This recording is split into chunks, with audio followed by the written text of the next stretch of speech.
Chapter 96 Exile.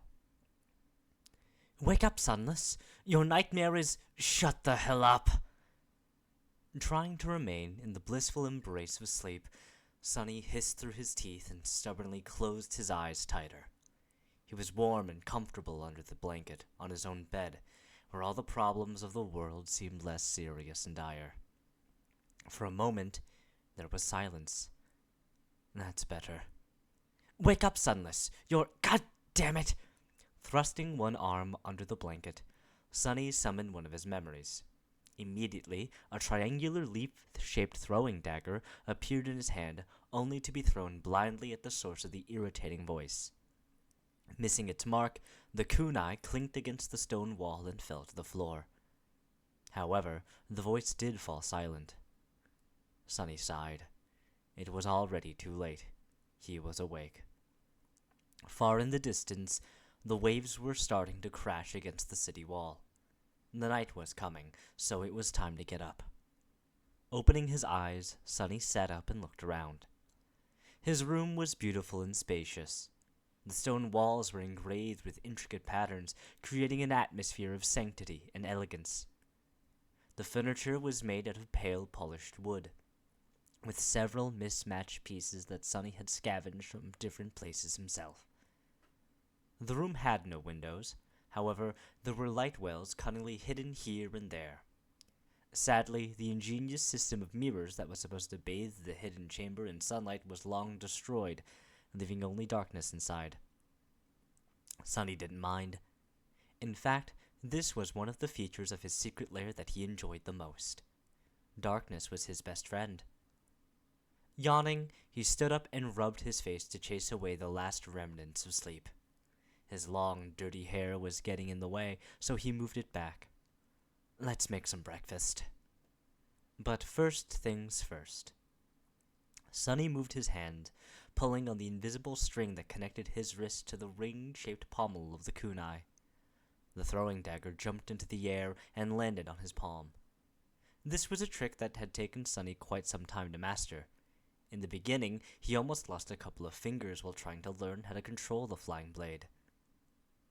Walking over to a wall empty of engravings, he used the kunai to scratch a small line into the stone. All around it there were dozens and dozens of similar lines, grouped neatly into sets of 5. It had already been 4 months since Sunny came to this lonesome, god-forsaken city. Many things had happened during that time. Cassie's vision turned out to be true. Far in the west, they indeed found a vast, ruined city surrounded by tall walls, with monsters wandering its narrow streets. And in the center of the city, there was a hill with a magnificent castle standing on its top. Miraculously, the castle was full of people. However, they weren't awakened, as the 3 of them had hoped. Instead, they were, each and every one of them, mere sleepers, because there were no gateway in the castle. Hundreds of humans, who had managed to survive in the lethal hellscape of the Forgotten Shore due to their strength or luck, were stuck there with no hope of ever returning to the real world. It was nothing but a graveyard of hope. Remembering his first days in the castle, Sunny couldn't help but laugh out loud. Oh, what a fool he had been. So full of hope and newfound faith in humanity. Where's that faith now, huh? Laughing hysterically, he bent over and slapped his knees. Oh, God, that's funny. Good one, Sunny. What do you think about that one, eh, buddy? The shadow didn't respond, staring at him with reproach. Its silence only made Sunny laugh louder. He just couldn't stop. To be honest, he had gone a little bit insane some time ago, probably around his 3rd week of living alone in the city. He was more or less alright after leaving the castle due to that unfortunate falling out with— well, it didn't matter. The point was that on his first week, that damn bastard of a knight had almost disemboweled him, leaving Sunny no choice but to crawl away while using his own 2 hands to stop his intestines from falling out. After finding his way to a secluded ditch and lying there for a few days, too weak to move and simply waiting to die, with not a soul around to help him, Sonny wasn't quite the same. Good times. Anyway, he survived. Dismissing the kunai, Sonny walked over to a table that he had scavenged from the ruins of a library and glanced at the gray rock that was lying in its center. No matter how you looked at it, it was just an ordinary rock. However, as soon as Sonny's gaze fell on it, the rock spoke. "Wake up, Sunless! Your nightmare is over!" That rock was, in fact, one of his most valuable memories. In all ways except for one, it was indeed just a rock, which was already useful enough. There were a lot of things that someone as devious as Sonny could accomplish with the help of a rock. However, this particular rock was also capable of parroting different sounds, which made it simply priceless. Right now, it was parroting Sonny's own voice. "Wake up, you vile thing!" Struggling with the irrational desire to turn the parrot rock into dust, Sonny dismissed it and removed a piece of cloth from the table. Beneath it, a few strips of monster meat lay on a silver platter. He had hunted this monster himself, which was not an easy task in these parts.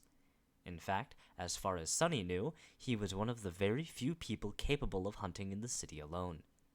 The reason for this was that most of the nightmare creatures populating it were of the fallen rank, with only a handful of weaker ones hiding here and there. No one was crazy enough to hunt fallen monsters. Instead, large hunting parties use experience guides to avoid these powerful creatures while searching for easier prey. But to Sonny, singling out stray awakened monsters were comparatively easy. He hunted at night, using deep shadows to make himself nothing short of invisible. If he didn't want to fight a fallen abomination, he didn't have to. Most of the time. In any case, he never went hungry. Sonny grinned and said in a deeply satisfied tone, "Ah, life is good." Chapter 97. The Hunter's Dream. Life, indeed, was good. In fact, Sonny would even go so far as to say that currently, it was wonderful. One would expect that being stuck in a cursed city located in the middle of an actual hell, surrounded by nothing but ruins and horrifying monsters, was not really the best way to live your life. But to him, this was somewhat of a paradise. To his surprise, Sonny had found out that this type of existence suited him pretty well. He had no obligations, no need to worry about the future, and, most importantly, was not required to interact with other humans. Humans always made things hard and complicated. He was sick of them. Being on your own was much better. He didn't have to pretend to be someone else, force himself to behave differently from how he wanted to, and strain his mind trying to understand people's convoluted feelings.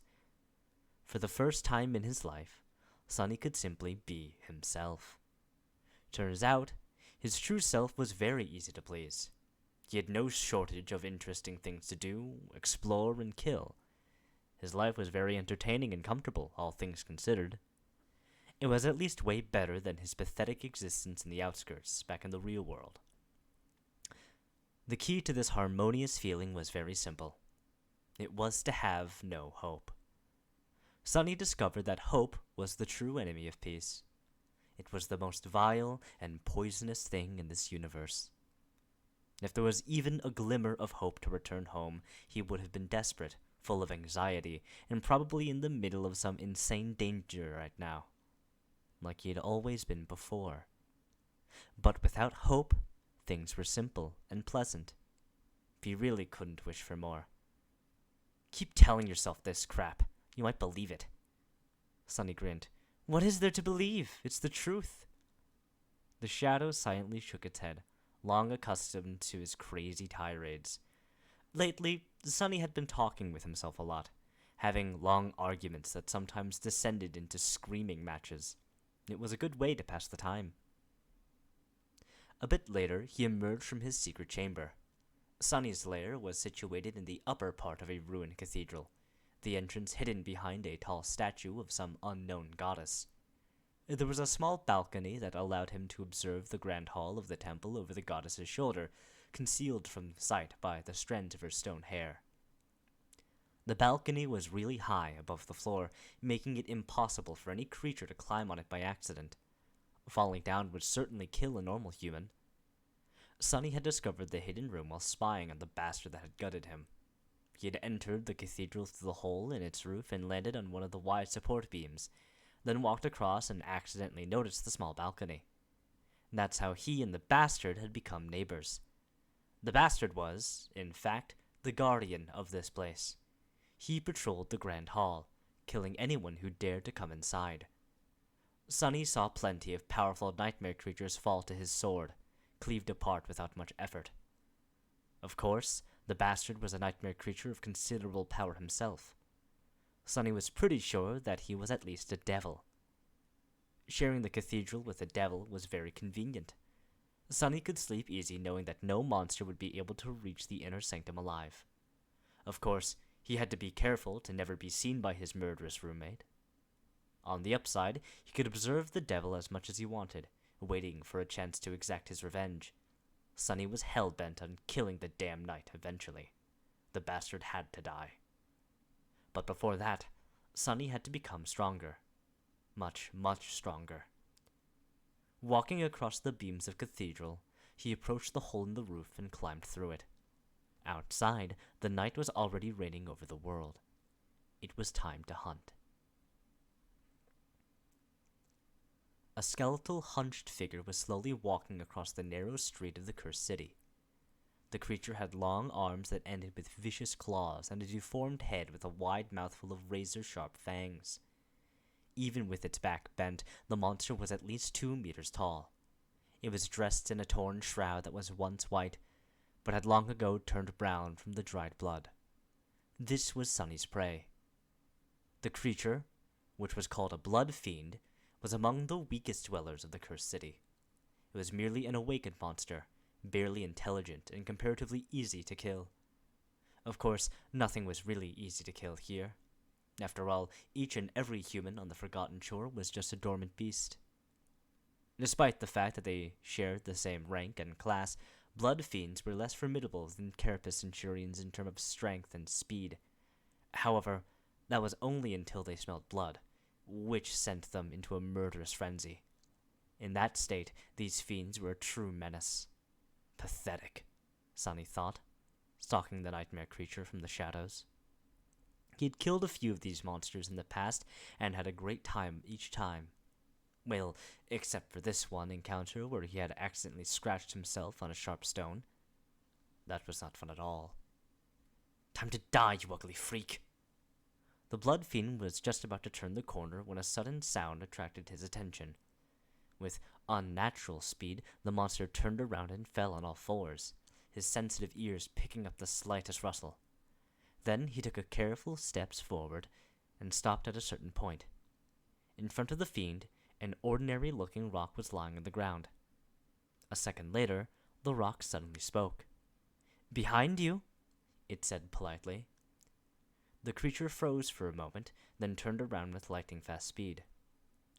Something whistled in the air, and the upper part of the blood fiend's body separated from the lower. Still refusing to die, the monster reached out with its long arms.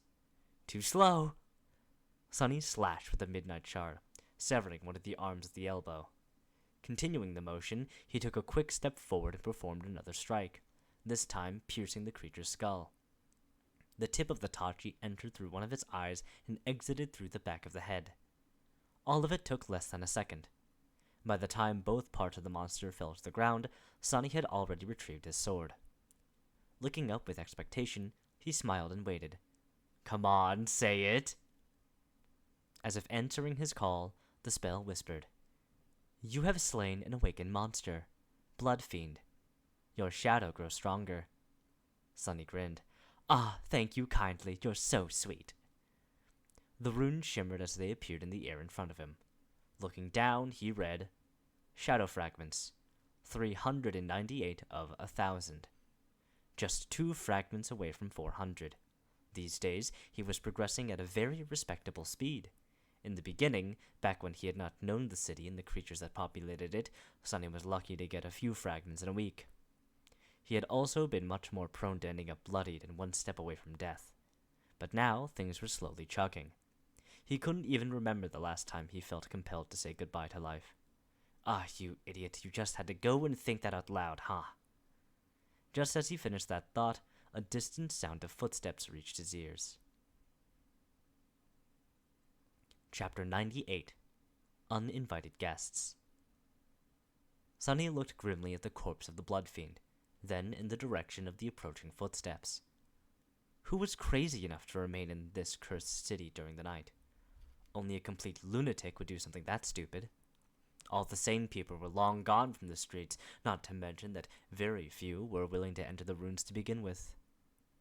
A dark shadow flowed from the tip of the Midnight Shard's blade. Coalescing on the ground, it stared at him with sarcasm.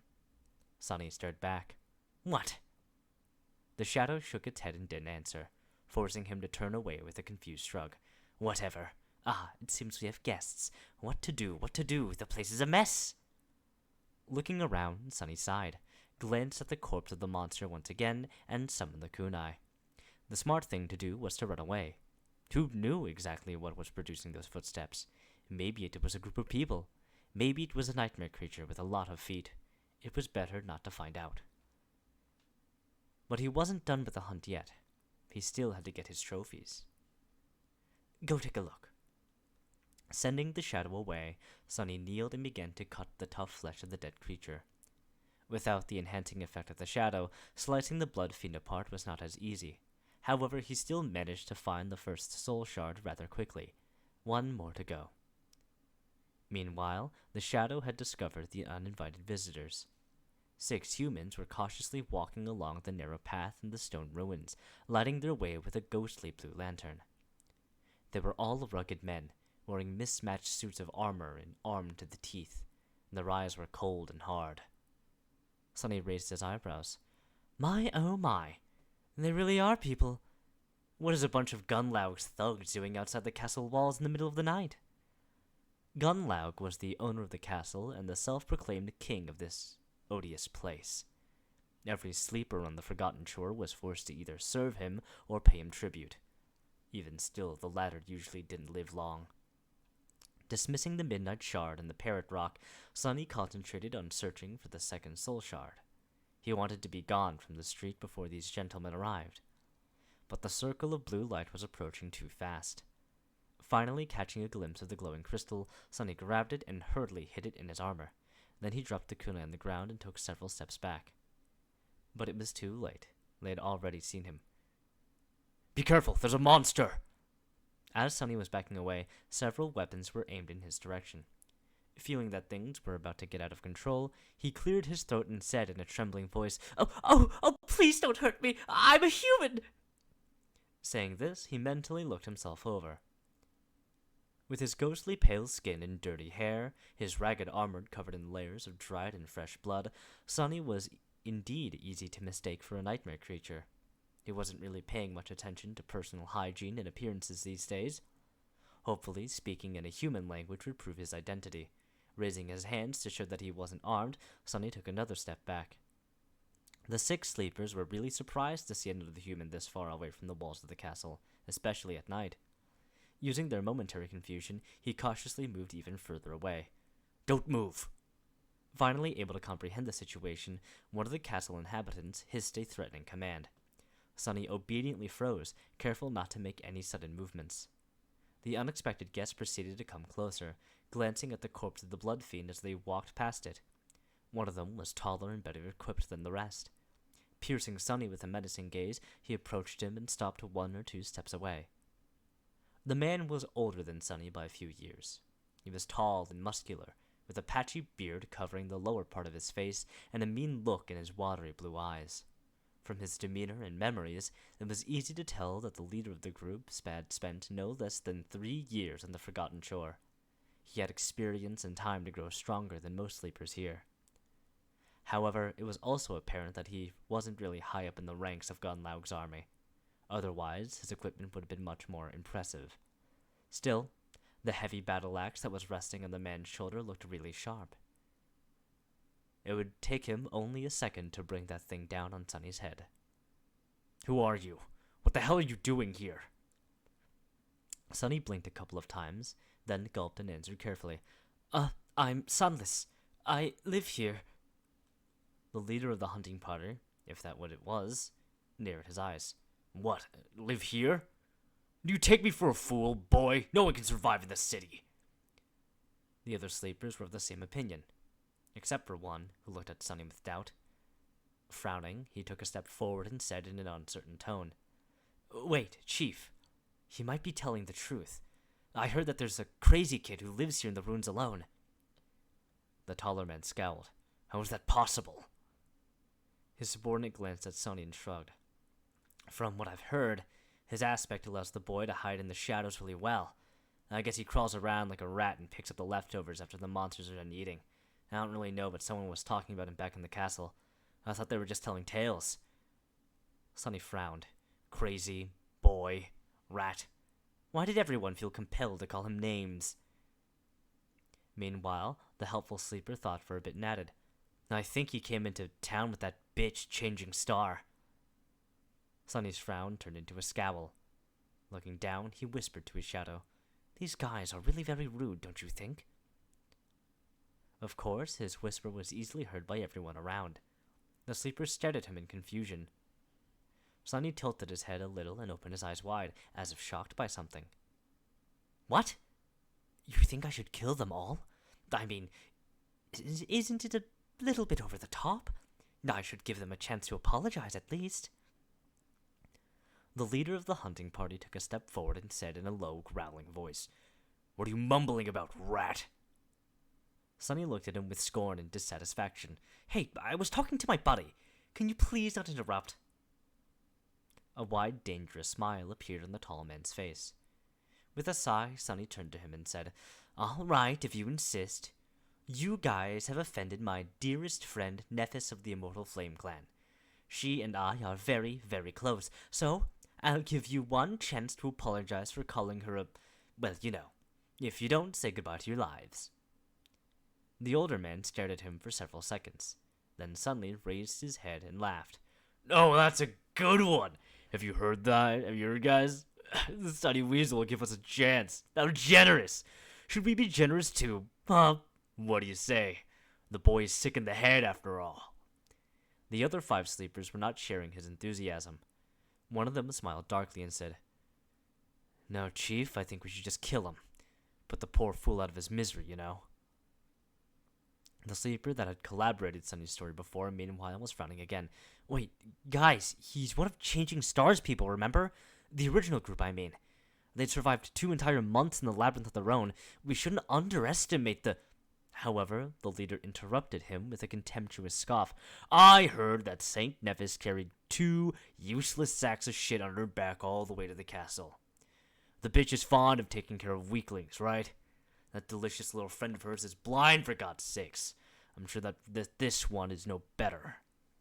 Then he turned to Sonny and grinned. "I'll tell you what, rat.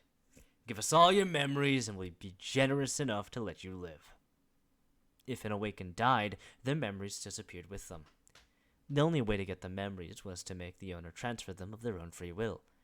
However, whether or not that will was affected by coercion or torture didn't really matter. At least not to people like these. Sonny blinked. "So you're not going to apologize?" The tall man grinned. "I think not." Sonny sighed. "Oh, well. So you want my memories, eh? I have a few. Let me think. How about this one?" Lowering one hand, he summoned the parrot rock. It immediately appeared on his palm, looking as boring and ordinary as always. The leader of the hunting party frowned. Not taking his eyes away from Sonny's face, despite his crude exterior, he was paranoid and careful. Years of experience had taught him to never lower his guard. A moment later, the rock spoke. "Behind you!" That was the most basic of tricks. The tall man grinned, still looking Sonny in the eyes. "Do you really think that I would fall for..." However, before he was done talking, the blade of the kunai hit him from behind, penetrating the back of the man's skull and killing him on the spot. Chapter 99. pursuit. Sunny had dropped the throwing dagger near the monster's body in advance, and then took all those steps back to make this exact situation possible. As soon as the parrot rock spoke, he pulled on the invisible string, sending the kunai flying back in his direction. The tall bastard didn't just happen to be in its path either. "You have slain." The leader of the hunting party really should have listened to that rock. "Shadow grows stronger." Before the sleepers even had time to react, Sunny was already moving. The shadow had been wrapped around his body a long time ago, making him much faster.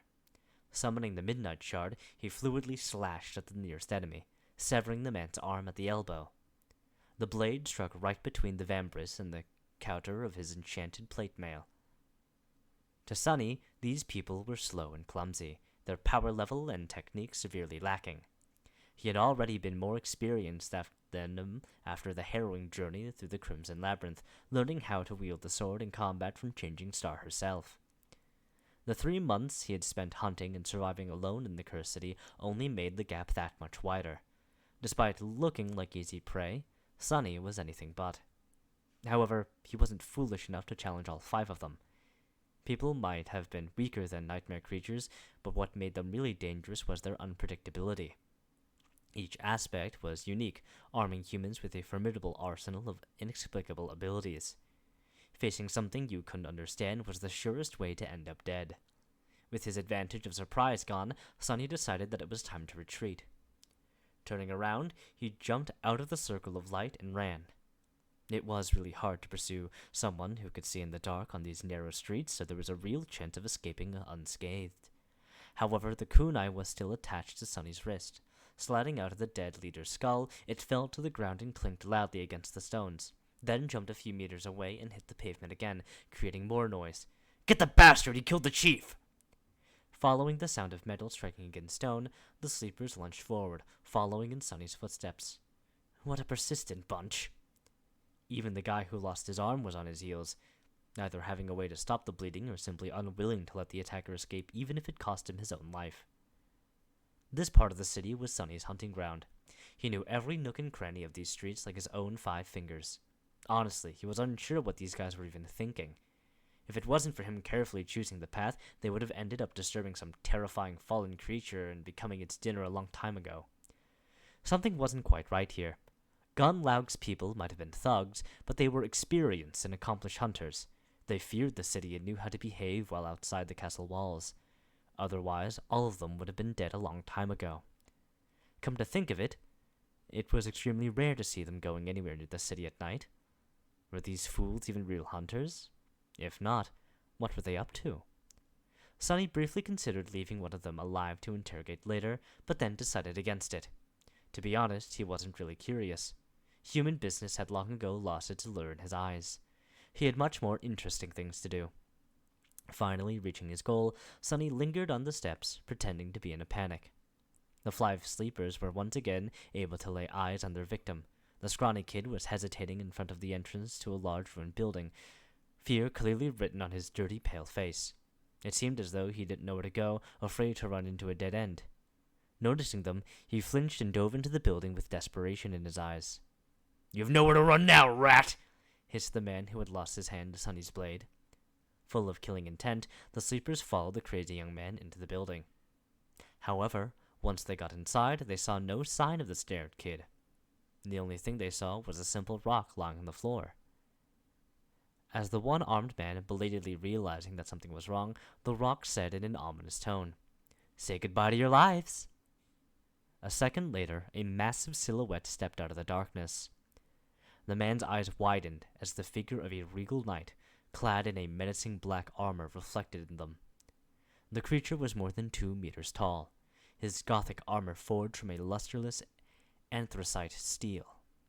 Every part of the armor was decorated with intricate engravings that told a tale so horrifying that anyone would go insane from looking at them for too long. The helmet of the Black Knight was crowned with curved horns that might have been wings once. In the narrow fissure of his visor, 2 ghastly red flames were burning with indescribable menace. Before the sleeper had time to react, a heavy black blade fell from above, effortlessly severing his body from head to groin, cutting through flesh, bone, and armor with similar ease. A torrent of blood surged to the floor. Climbing onto one of the supporting beams of the ruined cathedral, Sonny sat down and looked at the slaughter that was happening below. Huh, that bastard is in a really bad mood today. Well, have fun. Sometime later, as the echoes of screams began to fade away, he sighed and counted the corpses lying on the distant floor. It was hard to count because most of them were in pieces. Making sure that not one of the pursuers got away alive, Sonny frowned and shook his head. 6 people. Their disappearance won't go unnoticed, especially if they were really up to no good. Huh. Why do I feel like I just got myself in trouble? Chapter 100. Clear Conscience. The Black Knight remained motionless for several minutes, silently observing the corpses of his enemies. Drops of blood fell from the blade of his fearsome greatsword, gathering into a puddle beneath his feet. The thoughts of the cruel creature were a mystery. To be honest, Sonny wasn't even sure that this unstoppable mountain of murderous black steel was sentient. In that regard, the monstrous inhabitants of the cursed city were a bit strange. Usually, nightmare creatures of higher classes possessed a perverse form of intelligence, which was often comparable to that of humans, and sometimes even surpassed it. However, that rule did not apply to every monster in this eerie place. From Sonny's observations, the dwellers of the ruined city could be roughly divided into 2 groups. The first group consisted of various creatures that came here from outside the wall, be it from the labyrinth or from the depths of the dark sea. These abominable things more or less followed the unnatural laws of the spell that every awakened was familiar with. The second group was different. These creatures, he suspected, were either created from the remains of the ancient residents of the city or, creepily, had actually been them once. The wraiths, as he called them, were much more unfathomable and dangerous. Their powers and behavior refused to abide by any sort of sense or logic. The Black Knight was one of these sinister revenants. That's why Sonny had trouble predicting his actions. Most of the time, the regal devil was content simply patrolling the grand hall of the ruined cathedral and killing anything that dared to come inside. Just like he had killed those poor fools. With a sigh, Sonny lay down on top of the support beam and, not paying any attention to the deadly height of his improvised resting spot, closed his eyes. He wanted to take a breath before continuing with his nightly errands. Soon the sound of heavy footsteps informed him that the bastard had resumed his never-ending patrol. Good riddance. Despite the fact that nothing was disturbing his peace anymore, Sonny still felt strangely restless. His inner voice was in the mood for chat. Sonny, aren't you forgetting something? He frowned. What was there to forget? He was just catching his breath before going out again. He also had to wait for the right moment to scavenge through the possessions of these dead hunters. You just killed 6 people. Don't you feel guilty? Sonny was a little startled by this question. Curious, he listened to his emotions and came to the conclusion that no, he did not feel guilty at all. This was his 3rd time killing a human being. Granted, the first time happened inside of a nightmare, where people were supposed to be simple illusions. However, Sonny wasn't sure that he believed in this theory. The old slaver's anguish had felt awfully real to be just a figment of his imagination. The 2nd time, well, he didn't really want to think about that. That happened in the castle. Anyway, in that part of his life was over. The 3rd time was the cleanest of them all. Those thugs were going to rob and kill him anyway. Sonny had seen through their intentions long before pulling on the invisible string and sending their leader into the cold embrace of death. He could have tried to run away, but they were very rude. If the thugs had insulted just him, Sonny might have tried to end the confrontation without bloodshed. However, they insulted Nephis. Bastards deserved to die. Despite the fact that his relationship with Changing Star had become strained, he still cared about her a great deal. Leaving the castle did not mean that he had forgotten their friendship. It's just that there were more reasons to leave than to stay. With a sigh, Sonny summoned the beautiful bottle made out of patterned blue glass. This was the farewell gift that Cassie had given him before their parting. He cherished this memory very much. Bringing the bottle to his lips, Sonny took several sips of cold, delicious water and opened his eyes. He didn't want to rest anymore. Better get to moving. Before venturing out again, Sonny returned to his room and walked over to a large iron chest that was standing in one of its corners. Exerting some strength, he lifted the heavy lid and admired the treasure pile. Inside the chest, more than 100 beautiful soul shards were glowing softly in the dark. The sight of them always lifted Sonny's mood. Despite the fact that he himself had no use for soul shards, they were still a valuable resource. Here on the Forgotten Shore, shards were a form of currency among the sleepers. 100 of them was an unimaginable amount. After a lifetime of being pauper, Sonny was finally rich. Money! I have so much money! If a person wanted to live inside the castle walls, they had to pay a tribute of 1 soul shard every week. Those who could not afford it were forced to remain outside, living in a makeshift settlement just beyond the gates, which was often attacked by the monsters. Even so, they had to pay for food or go out and hunt themselves, which was, more often than not, led to their deaths. Which how much Sonny had gathered in these 3 months, he would not have been able to live in the comfort of the castle for years, if he wanted to. Which of course he did not. Why would he pay for accommodations when he already had a palace of his own? One with no noisy neighbors and a fearsome guardian protecting the premises, no less. Putting 2 new soul shards in the chest, Sonny glanced at his dragon hoard one last time and closed the lid with a satisfied smile. Perhaps it was time to visit the castle again and buy a few things. No. He had already bought everything he needed the last time. Spending too many shards would make people doubt that he was as pathetic as everyone thought he was. Of all the sleepers in the castle, only 3 people knew that he was not just good at hiding in the shadows and avoiding danger. They were Nephis, Cassie, and Castor. That damn bastard.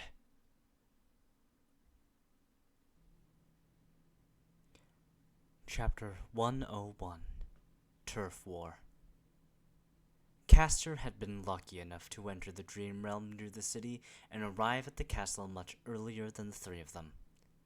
By the time Sonny, Nephis, and Cassie had found their way to the human settlement, he was already in good standing there. Despite the fact that there were a lot of opportunities for a talented legacy to rise through the ranks of Gunlaug's army, he had nevertheless decided to remain independent and eventually join the Changing Stars cohort, drastically raising their combat strength and reputation. Looking back, that was when all of Sonny's problems had really started. That's right, it was all his fault, not mine. Yeah, definitely. Grinding his teeth, Sonny kicked the heavy chest and cursed under his breath. Then, acting as if nothing had happened, he smiled brightly and left the hidden chamber once again. Down below, things were getting interesting. Attracted by the smell of blood, several monsters tried to enter the ruined cathedral to feast on the fresh corpses. However, the Black Knight was full of wrath as ever. Just as Sonny climbed onto the support beams, he was finishing off a large creature that looked like a praying mantis made of human skin. Initially, Sonny planned to take a look at the material possessions left behind by the 5 unfortunate thugs, but the sight of the ferocious battle made him change his mind. He would have to do it later. Besides, his shadow had already looked through the bloody remains and came to the conclusion that there was nothing really valuable among the dismembered corpses. Not wasting any more time, Sonny escaped through the roof of the cathedral and retraced his steps to the place where he had fought the Blood Fiend. The body of the hunting party leader was still there. Of course, his memories had long disappeared, leaving the bearded man dressed only in rags. The heavy battle axe was gone too. Sonny sighed. That's why killing people is not worth it. His shadow covered its face with a hand and shook its head dejectedly, trying to express that his wording was nothing short of unfortunate. Sonny frowned. What? It's not! And for him it was doubly so. When an awakened killed another, they received a considerable portion of the enemy's soul essence without having to shatter their soul shards. Sonny, however, was not an ordinary awakened. His aspect was based on consuming shadow fragments instead. That meant that even if his enemy had absorbed hundreds of soul shards in the past, Sonny would only receive the number of shadow fragments matching their rank and class, just like he would after slaying one nightmare creature. Since all sleepers were mere dormant beasts, in this case the number was 1. Just one fragment away from 400, Sonny said, a bit disheartened. All that work for nothing. Some small, rational piece of his mind was actually relieved that killing humans was not very lucrative. Otherwise, in his state... No, he wouldn't, surely. Wouldn't what? Sonny blinked a couple of times, waiting for his inner voice to answer. However, it was strangely silent. Shrugging, he bent down and searched the dead man's body, hoping to find something of value. However, he was left disappointed. There was no pouch full of soul shards as he had imagined. All Sonny found was a strange piece of fabric that had been secretly tucked away into the tall thug's shirt. Looking at the fabric, he noticed crude shapes drawn on it with ink. Some shapes looked strangely familiar. Is that a map? Indeed, it was a primitive map. The shapes he recognized were the various landmarks located in the neighboring part of the cursed city. Sonny knew many of them by heart, and had even explored a few in the past. A treasure map? Suddenly, the strange timing of the hunting party's arrival and their lack of experience made perfect sense. They weren't actually hunters. Instead, they were a bunch of fools who had been swindled by some smart person back at the castle into buying a fake treasure map. At least that was the most likely possibility. However, but what if it's real? Sonny blinked, looking at the map with a mix of distaste and avarice. He couldn't decide whether he should try and follow it or throw it away. Luckily, his thought process was interrupted by a thunderous crash. One of the buildings not far from where he was standing suddenly collapsed, filling the street with a cloud of dust and flying debris. A massive shape flew through the air and heavily crashed against another wall, causing an avalanche of stones to fall down. The creature tried to stand up, but then twitched and grew still, spilling rivers of fetid blood all over the pavement. It was unmistakably dead. Sonny quickly hid the map in his armor and dove into the shadows, trying to understand what was happening. Somewhere near, furious roars and the sound of steel clashing against steel could be heard, growing closer with each second. Strangely, there were no human voices. A battle between nightmare creatures? Such things were not rare in the cursed city, but to Sonny's knowledge, there were very few things capable of challenging the current masters of this street and the adjacent square. These creatures were not the most powerful among the inhabitants of the city, but due to their unique characteristics, Sonny avoided them like the plague. He saw several monsters much more powerful than anything he would be willing to take on, ending up sliced and diced into tiny pieces on that square. However, none of them was able to give the protectors of the square as much trouble as they were having right now, at least judging by the desperate sound of the battle. Intrigued, Sonny decided to take a look. Hidden in the shadows, he climbed up the tall wall of an ancient building and soon arrived on its roof. Watching his footing, Sonny walked forward until he reached the opposite edge of the building. From there, he could see the wide square in all its dark glory. In the middle of the square, a moving statue was fighting against several hulking monsters. Chapter 102 Stone Saint.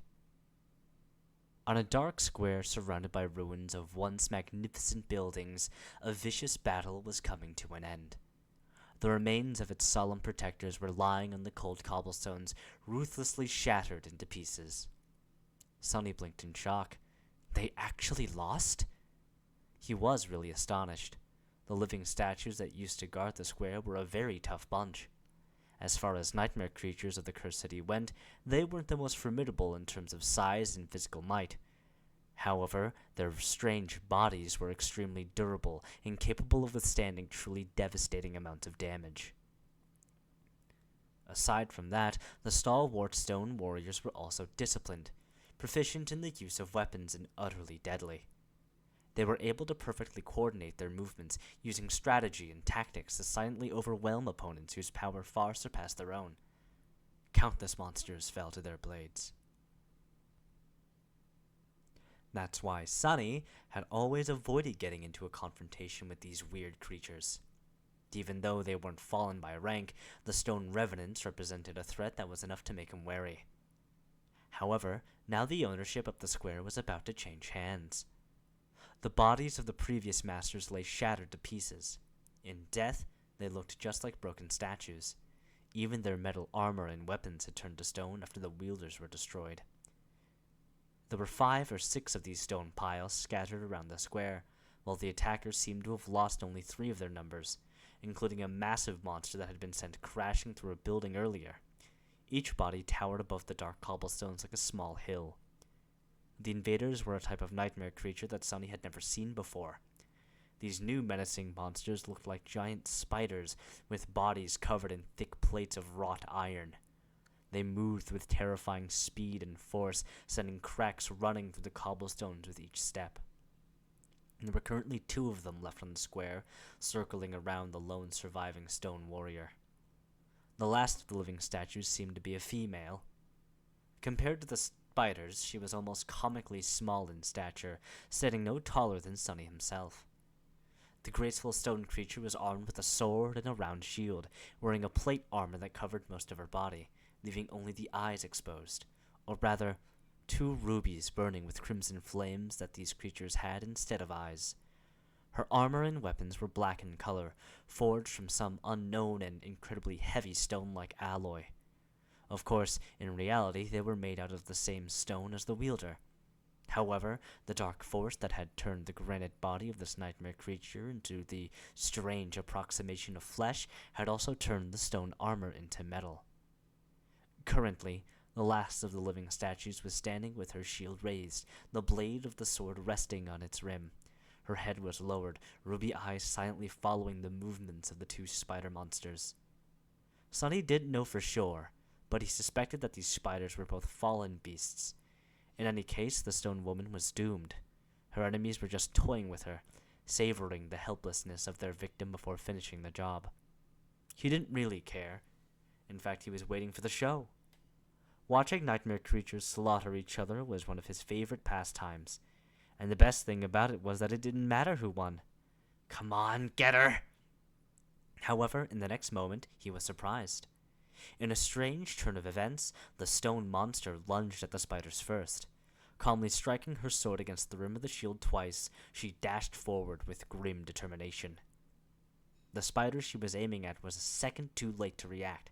However, due to its superior physical form, it was still able to meet the sudden onslaught with a vicious strike of its own. One of its legs shot forward, threatening to shatter the stone body of the attacking living statue into tiny pieces. The smaller creature deflected the blow with her sword and bashed the spider with the round shield, putting all of her weight and inhuman strength into the strike. Sunny blinked as the massive body of the fallen beast was thrown back and toppled over. The black sword immediately lashed out, sending a shockwave through the spider's guts. A rain of strikes fell on the iron surface of the monster's abdomen, filling the square with the clangor of metal. The stone warrior attacked with savage ferocity, using both the sword and the shield to inflict as much damage as possible in a short amount of time. Just as the iron plate protecting the soft innards of the monsters cracked, the second beast joined the fray. The following bloodbath was nothing short of horrifying. Despite the fact that the spiders were much faster and stronger, the steadfast stone wraith kept up with them for a while. Her indomitable will and ruthless resolve were enough to give the fearsome creatures pause. Moving with the deadly precision of a bloodthirsty killing machine, the living statue completely disregarded self-preservation in favor of making her enemies suffer. It seemed as though she was determined to take them to the grave with her. Soon the terrible wounds on her body accumulated, making the stone creature look like a vandalized piece of macabre art. However, the spiders were no better. Their fetid blood was spilling everywhere, painting the whole square red. Severed limbs and shards of cracked iron littered the ground, mixing with the shattered remains of the fallen stone warriors. Finally, one of the spiders fell heavily to the ground and twitched, drawing its last breath. The remaining beast lunged at the staggered stone monster, its countless eyes burning with fury.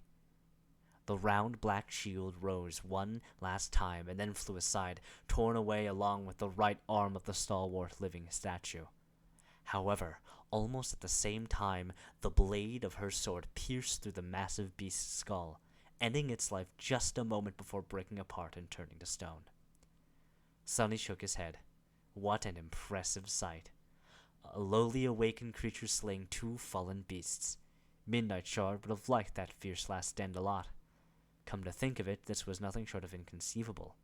However, the graceful stone warrior paid dearly for performing the bloody miracle. Staggering once again, she fell heavily to the ground, clearly done for. The battle for the ownership of the Dark Square was over. Nobody won. Chapter 103 Coup de Grace. As the dust settled, Sonny abandoned his hiding spot on the roof of one of the buildings surrounding the square and jumped down. Avoiding the puddles of fetid blood, he walked among the corpses littering the ground and approached the dying stone monster. The nightmare creature was lying on her back, her body battered and broken. From up close, Sonny was able to see it better. The black armor of the strange monster was slowly turning to stone. In its gaps, he could see her slightly lighter skin. It was smooth like polished granite and dark gray in color. Streams of ruby dust was flowing from the terrible wounds, looking almost like blood. 2 crimson gems that served her as eyes slowly moved, focusing on Sonny. There was no particular expression in them, just tired stillness. The flames that used to burn inside were slowly dimming. The statuesque creature stared at him without making a sound. In fact, Sonny wasn't sure that these monsters were even capable of producing sounds. Throughout the whole fight, she had remained eerily silent. He sighed. Life is not fair, huh? With those words, he summoned the Midnight Shard and thrust it through the visor of the dying creature's helm. Even at the death's door, the stone-like flesh of the living statue proved to be extremely tough. However, he put enough strength into his strike, not wishing to make the poor thing suffer more than necessary. He was always glad to kill a nightmare creature, but this one deserved a quick death. To be honest, he was very impressed by the small stone warrior's desperate last stand. They didn't know who they were messing with, but you showed them. At that moment, the familiar voice of the spell resounded in the darkness. You have slain an awakened monster, Stone Saint. Your shadow grows stronger. Sonny smiled. That's 4 shadow fragments, finally! 403. However, in the next second, he forgot what he was thinking about, because the spell wasn't done talking. Whispering into his ear, it slowly said, You have received an echo, Stone Saint. Sonny's eyes opened wide. Did he hear it right? An echo? He had finally received another echo? Cautiously looking around, Sonny lowered his voice and said to the shadow, You heard it too, right? The shadow stared at Sonny in exasperation, then gestured at its mouth, lowered its hands, and didn't say anything. He smiled. Exactly! That's what the spell said! Humming a song, he paced back and forth for some time, then suddenly flinched. Oh, right, I should get out of here. Now that the stoned people are gone, who knows what kind of horrors will try to make this square their nest. He made a move to leave, but then stopped and looked at the scene of the slaughter with avarice. However, I really should get some mementos first. It's not every day that you stumble upon the many dead nightmare creatures before the carrion eaters arrive to feast on the corpses. This was a chance he won't get any time soon.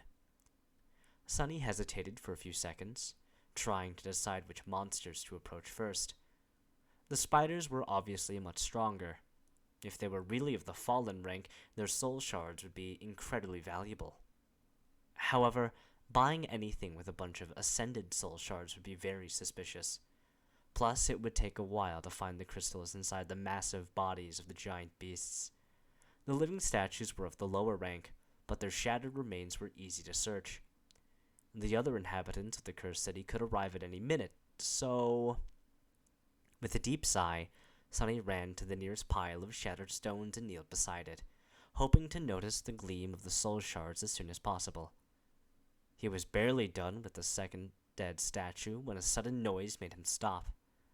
Knowing that greed had doomed a lot of people to their deaths, Sunny suppressed the desire to linger here to the last possible moment and quickly dashed away, putting the last crystal he had managed to find inside his armor on the run. Summoning the kunai, he threw it into the air and then pulled on the invisible string, making the dagger spin around a stone column. As soon as the string coiled itself around the column, he jumped and made the string contract, sending him flying up. Just like the golden rope, the invisible string that connected the kunai to his wrist was incredibly sturdy and capable of changing its length at will, which allowed Sunny to use the throwing dagger as an improvised grappling hook from time to time. Using the top of the stone column to jump even higher, he grabbed onto the cracks in the wall of one of the ruined buildings and quickly climbed up. By the time he reached the roof, the noises produced by the approaching creature were already loud enough to make him shiver. Whatever that thing was, Sunny didn't want to find out. The sound it produced while moving made him think of a giant snake, one with countless mouths, each hissing the notes of a strange, maddening tune. Luckily, he left the wide square just in time to never meet that abomination. By the time Sunny had returned to the ruined cathedral, the night was already coming to an end. The eastern horizon was growing lighter, and the sound of the black waves crushing against the city wall was growing restless. Walking across the support beam stretching above the grand hall, he caught the glimpse of the marching Black Knight and sighed. One day, he was going to kill the bastard on some glorious day. But not this day. Today he had other things to do. Reaching the safety of his hidden lair, Sunny put the soul shards into his treasure chest and then sat down on a magnificent wooden chair. There was an excited smile on his face. It was finally time to find out what was the difference between a normal echo and one transformed into a shadow.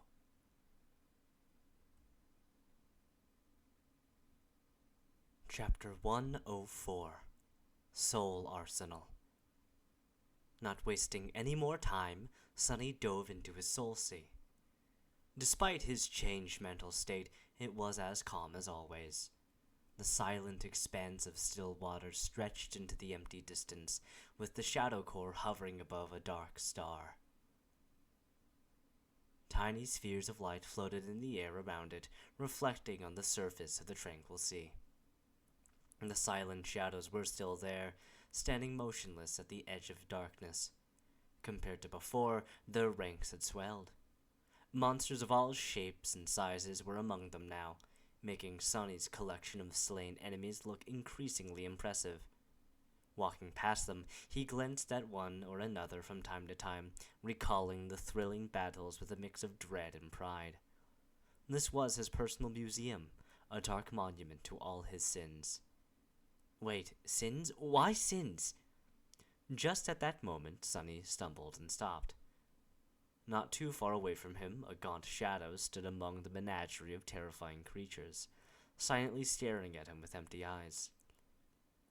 That shadow once belonged to a young man, not much older than Sunny himself. He had lived in the ramshackle settlement beyond the castle's gates, struggling to survive like everybody else. Before Sunny looked away. Don't you look at me like that. It was your own fault, fool. You shouldn't have asked me all those questions. Out of the 3 people he had murdered with his hands, this kill was the only one that made Sunny feel something. Because it wasn't done in the heat of battle or to settle a personal score. This one was done in cold blood. It was why he had to leave the castle, among other things. Sunny grimaced. I said stop looking at me. Just stay dead and don't bother me with your nonsense. Huffing angrily, he turned away. Soon he walked past the shadows of the Blood Fiend, the hunting party's leader, and the deadly stone saint. Glancing at the statuesque figure of the stone monster, Sunny forgot all about the gaunt shadow and smiled. He was here to take a look at her echo, after all. The prospect of having another echo under his command was already very exciting. The loyal and strangely personable scavenger had been of great help to Sunny in the past, tremendously increasing his combat performance. After all, despite having a divine aspect and a uniquely powerful ability, Sunny was still just a dreamer, one whole rank below the Echo. The Scavenger, however, was merely a beast, while the Stone Saint was a monster. Her power was comparable to that of the ferocious Carapace Centurions, far surpassing anything that Sunny could ever hope to achieve in this cursed place. The strange nature of the steadfast living statue made her even more formidable. Having a servant like that would make many impossible things possible. However, Sunny wanted even more. He was waiting to see what miracle his aspect was going to perform, hoping that the results would surpass his wildest expectations. Soon he was standing under the black sun of his shadow core, observing the spheres of light that represented his memories. There were 9 of them now. The ones that he actually used were the Puppeteer's Shroud, the Midnight Shard, the Prowling Thorn, the Ordinary Rock, and the Endless Spring. Savoring the anticipation, Sunny summoned each of them one by one and read the glowing runes surrounding the memories. He had gotten the Heavy Kunai after defeating a peculiar creature that resembled a monstrous armored porcupine. The rain of jagged bone quills had left several holes in Sunny's body, but the reward was well worth it. Memory, Prowling Thorn. Memory rank, Awakened. Memory tier, 2. Memory type, Weapon. Memory description.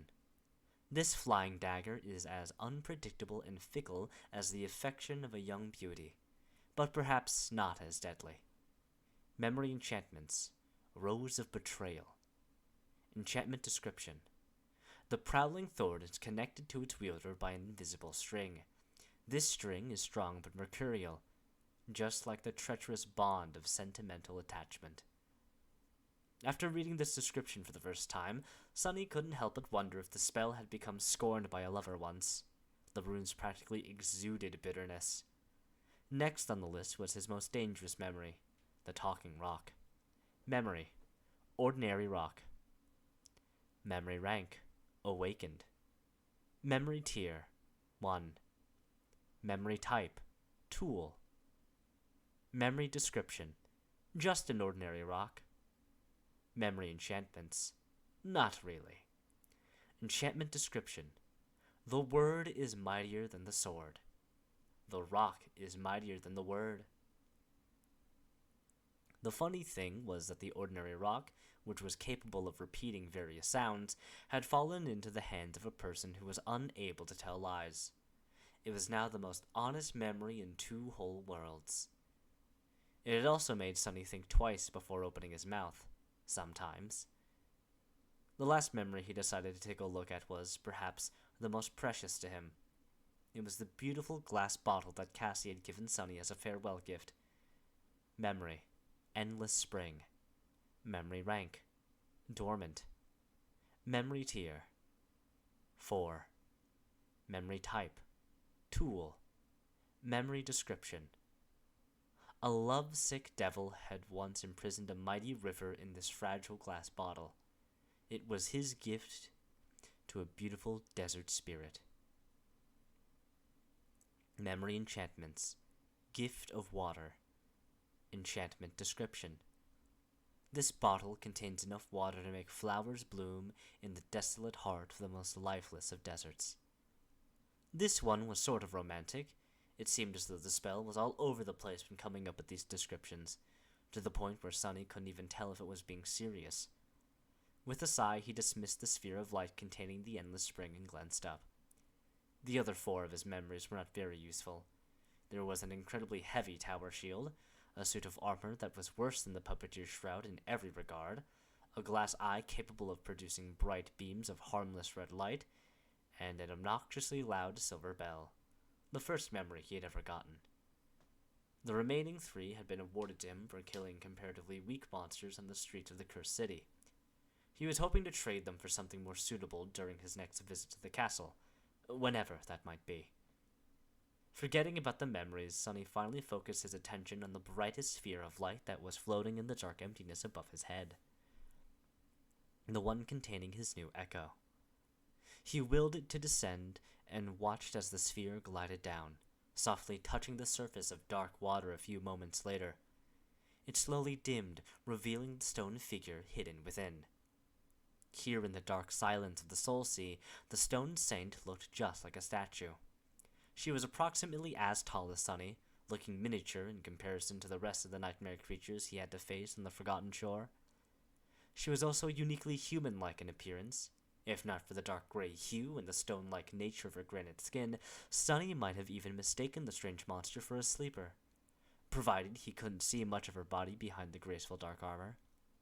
The nature of these strange creatures remained a mystery. Chapter 105 Living Stone. Previously, Sunny had considered the living statues to be just that, monuments brought to life by evil spirits. There were a lot of remnants like that walking the streets of the cursed city. Take the Black Knight, for example. Sunny was almost sure that the bastard was actually just a suit of armor with a vengeful wraith imprisoned within it. He had no proof that there was an actual body in that moving steel fortress, at least. However, after watching the Stone Saint die right before him, he wasn't so sure that she and the Black Knight were the same anymore. There certainly were similarities. Even the design of their armors was somewhat similar, as though one had originated from the other. But the Stone Warrior's armor seemed much more ancient.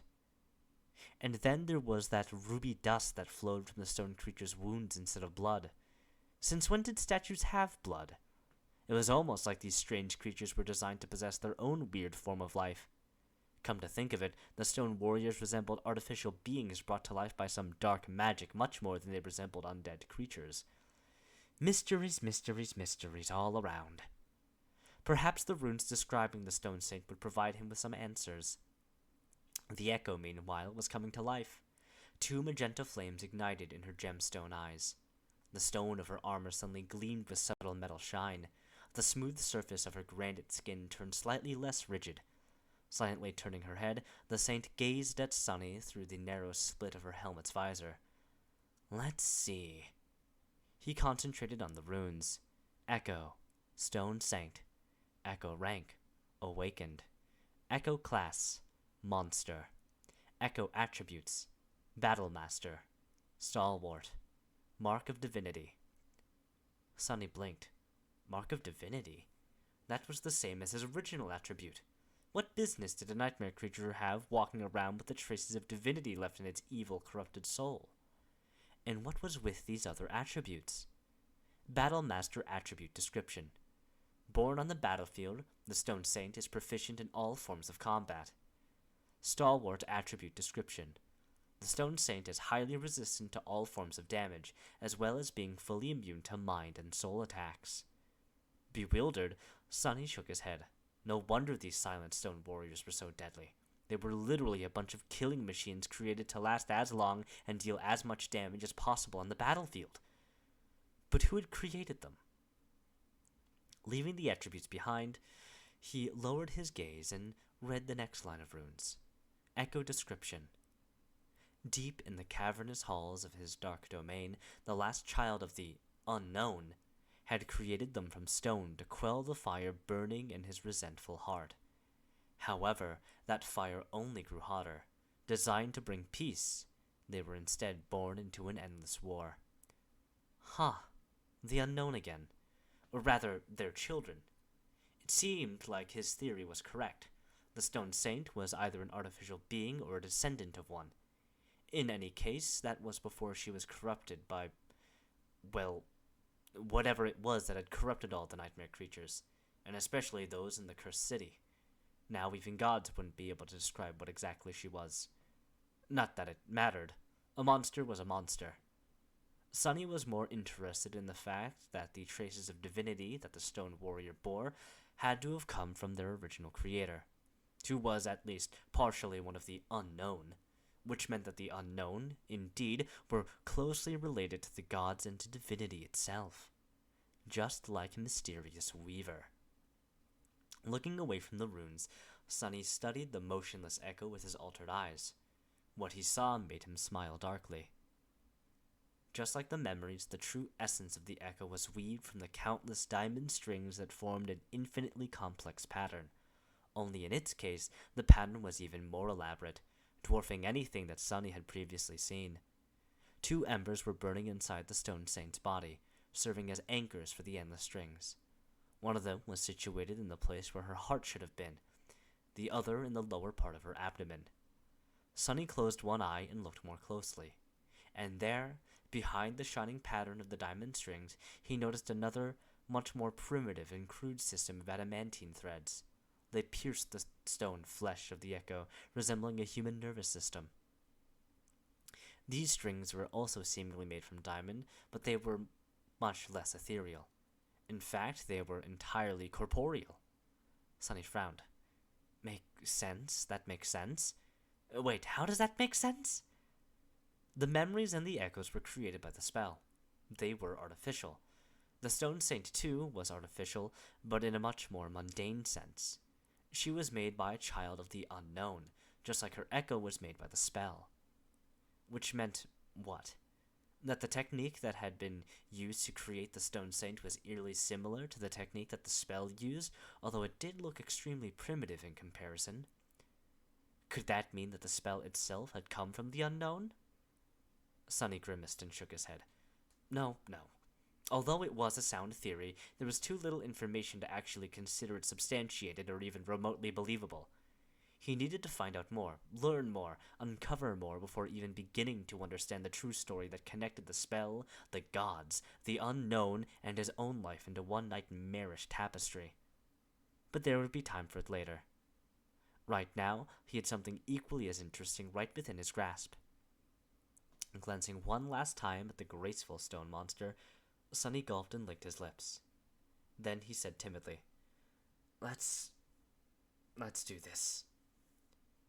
Taking a step forward, he hesitated, and then carefully put his hand on the breastplate of the stone saint's armor, right across from the place where the main nexus of her spell weave was situated. To his surprise, the breastplate felt like stone and was warm to the touch. It was as though a furious crimson flame was burning inside the nightmare creature's chest. As soon as Sunny touched the echo, a new string of runes appeared in the air in front of him. Transform echo into a shadow? He hesitated, once again afraid to make the choice. What was he going to do if the process made the stone saint weaker, or even useless? Trying not to think of this possibility, Sunny sighed and forced himself to say, Yes! An imperceptible change happened in the Soul Sea, as though a gust of wind suddenly appeared out of nowhere. The tranquil dark waters seemed to simultaneously stay still and move restlessly. Then a sudden pressure came from somewhere above. Raising his head, Sunny saw 2 dark beams descending from the depths of the shadow core. One of them fell on the echo, while the other landed on one of the silent shadows that stood motionlessly behind his back, as though connecting them together. Bathed in the dark light, the shadow of the dead stone saint slowly dissolved into it. And then the echo began to change. Chapter 106. Creating a Monster. Under Sunny's watchful eyes, the echo began to change. The light falling from the shadow core seemed to seep into the flesh of the stone creature, making it shine with dark radiance. Wisps of shadowy fog emanated from beneath her impervious plate armor, slowly merging with it. It looked as though the stone saint was engulfed in ghostly black flame, being remade by it. What little color there was on her body was washed away and replaced with nothing but darkness. Only 2 crimson fires burning in her ruby eyes remained, slightly changing their hue and becoming more menacing. Of course, all these changes were happening on the surface. If not for the traumatic transformation that Sunny had gone through to inherit a part of Weaver's forbidden lineage, this would have been all he saw. However, with his eyes altered by the agony of consuming the drop of divine blood, he was now able to see much more. Beneath the surface, the essence of the echo was being changed as well, in a way much more fundamental than its outer appearance. The shining embers that served as anchors for the weave of diamond strings had lost their radiance, becoming as transparent and empty as the shadow core itself. The diamond strings were gone, replaced by a sea of darkness. That darkness had a form, a shape that perfectly followed the lines of the stone saint's body. It was as though a living shadow was now inhabiting it, usurping the role that had been played by the pattern of sorcerer's strings once. Although similar in appearance to the original Echo, this new creature was a completely different type of existence. Sonny had never seen anything like it before. It was created by his aspect, after all. The process of transformation, meanwhile, was coming to an end. The ray of dark light cast by the shadow core was disappearing, its reflection drowning in the calm water of the silent sea. The black flames were already fully absorbed by the stone-like armor of the saint, gone with the dark radiance of her smooth granite skin. Sonny observed the stone saint, clad in the lusterless black armor, with 2 ruby flames burning in the deep shadows of the visor. She looked like an incarnation of pure darkness, a noble demon sent to wage war against heaven from the depths of hell. What changed the most, however, was her presence.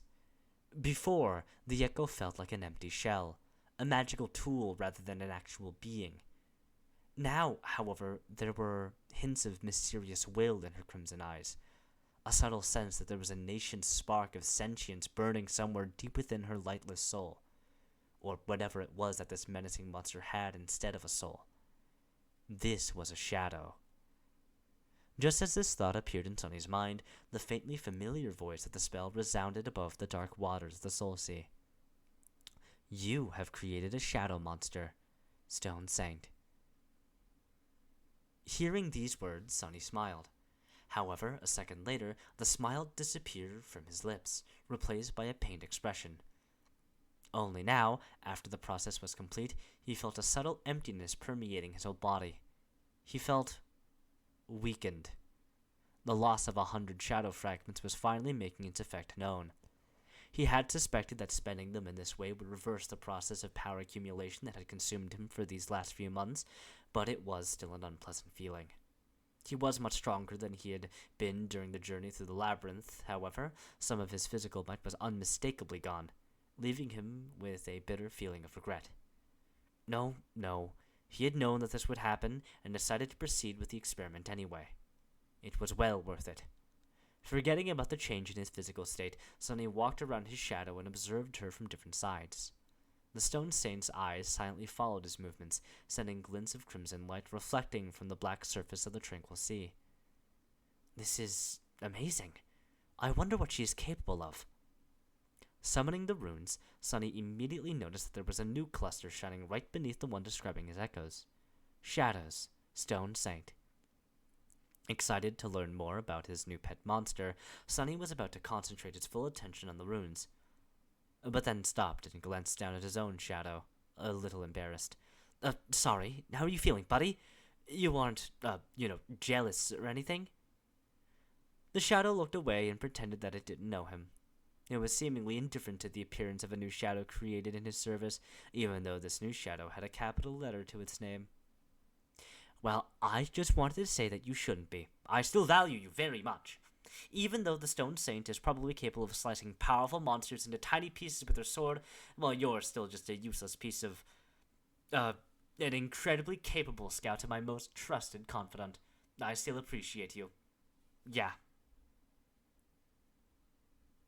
He stared at the shadow for a bit, and, seeing that it didn't react in any way, turned away. This guy, he'd better step up his game. Ha! Focusing on the runes, Sonny summoned the description of the shadow and read. Shadow, Stone Saint. Shadow rank, Awakened. Shadow class, Monster. Shadow attributes, Battle Master, Stalwart, Spark of Divinity. Sonny blinked.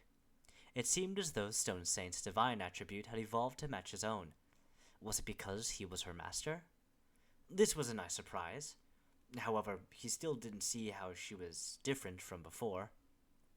Frowning, he continued to look through the shimmering runes. Shadow description. Shadow Saint was created by the treacherous, lost from light in the cursed darkness of the Forgotten Shore. Again with this whole treachery stuff. Can I get another epithet, huh? But in the next moment, he forgot all about this little frustration, because the following line of runes showed him something really unexpected. Just below the description, a familiar set of runes shine in the air. Shadow fragments, 0 of 200. Chapter 107. Growing Shadow. Sunny stared at the runes, perplexed. Then a sudden light of understanding appeared in his eyes. He finally realized what was the principal difference between an echo and a shadow. It was really very simple. The echoes were mere replicas of the creatures that had left them behind. They were molded in their image and never changed, always remaining the same as the originals at the moment of their deaths. Shadows, however, were different.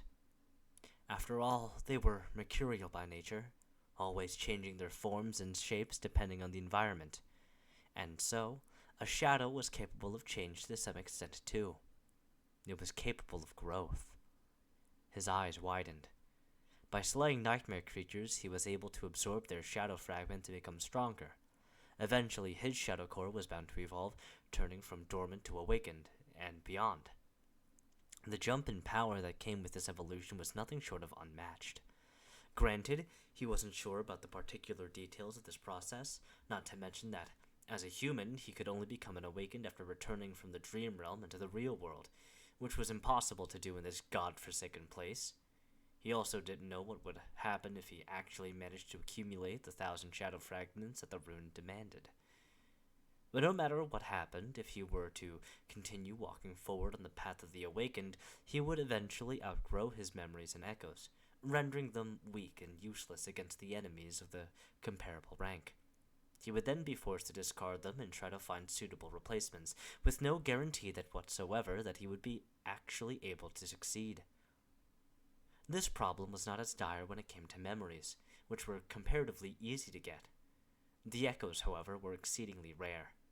Once an echo grew too weak to accompany its master, replacing it was an extremely tall task.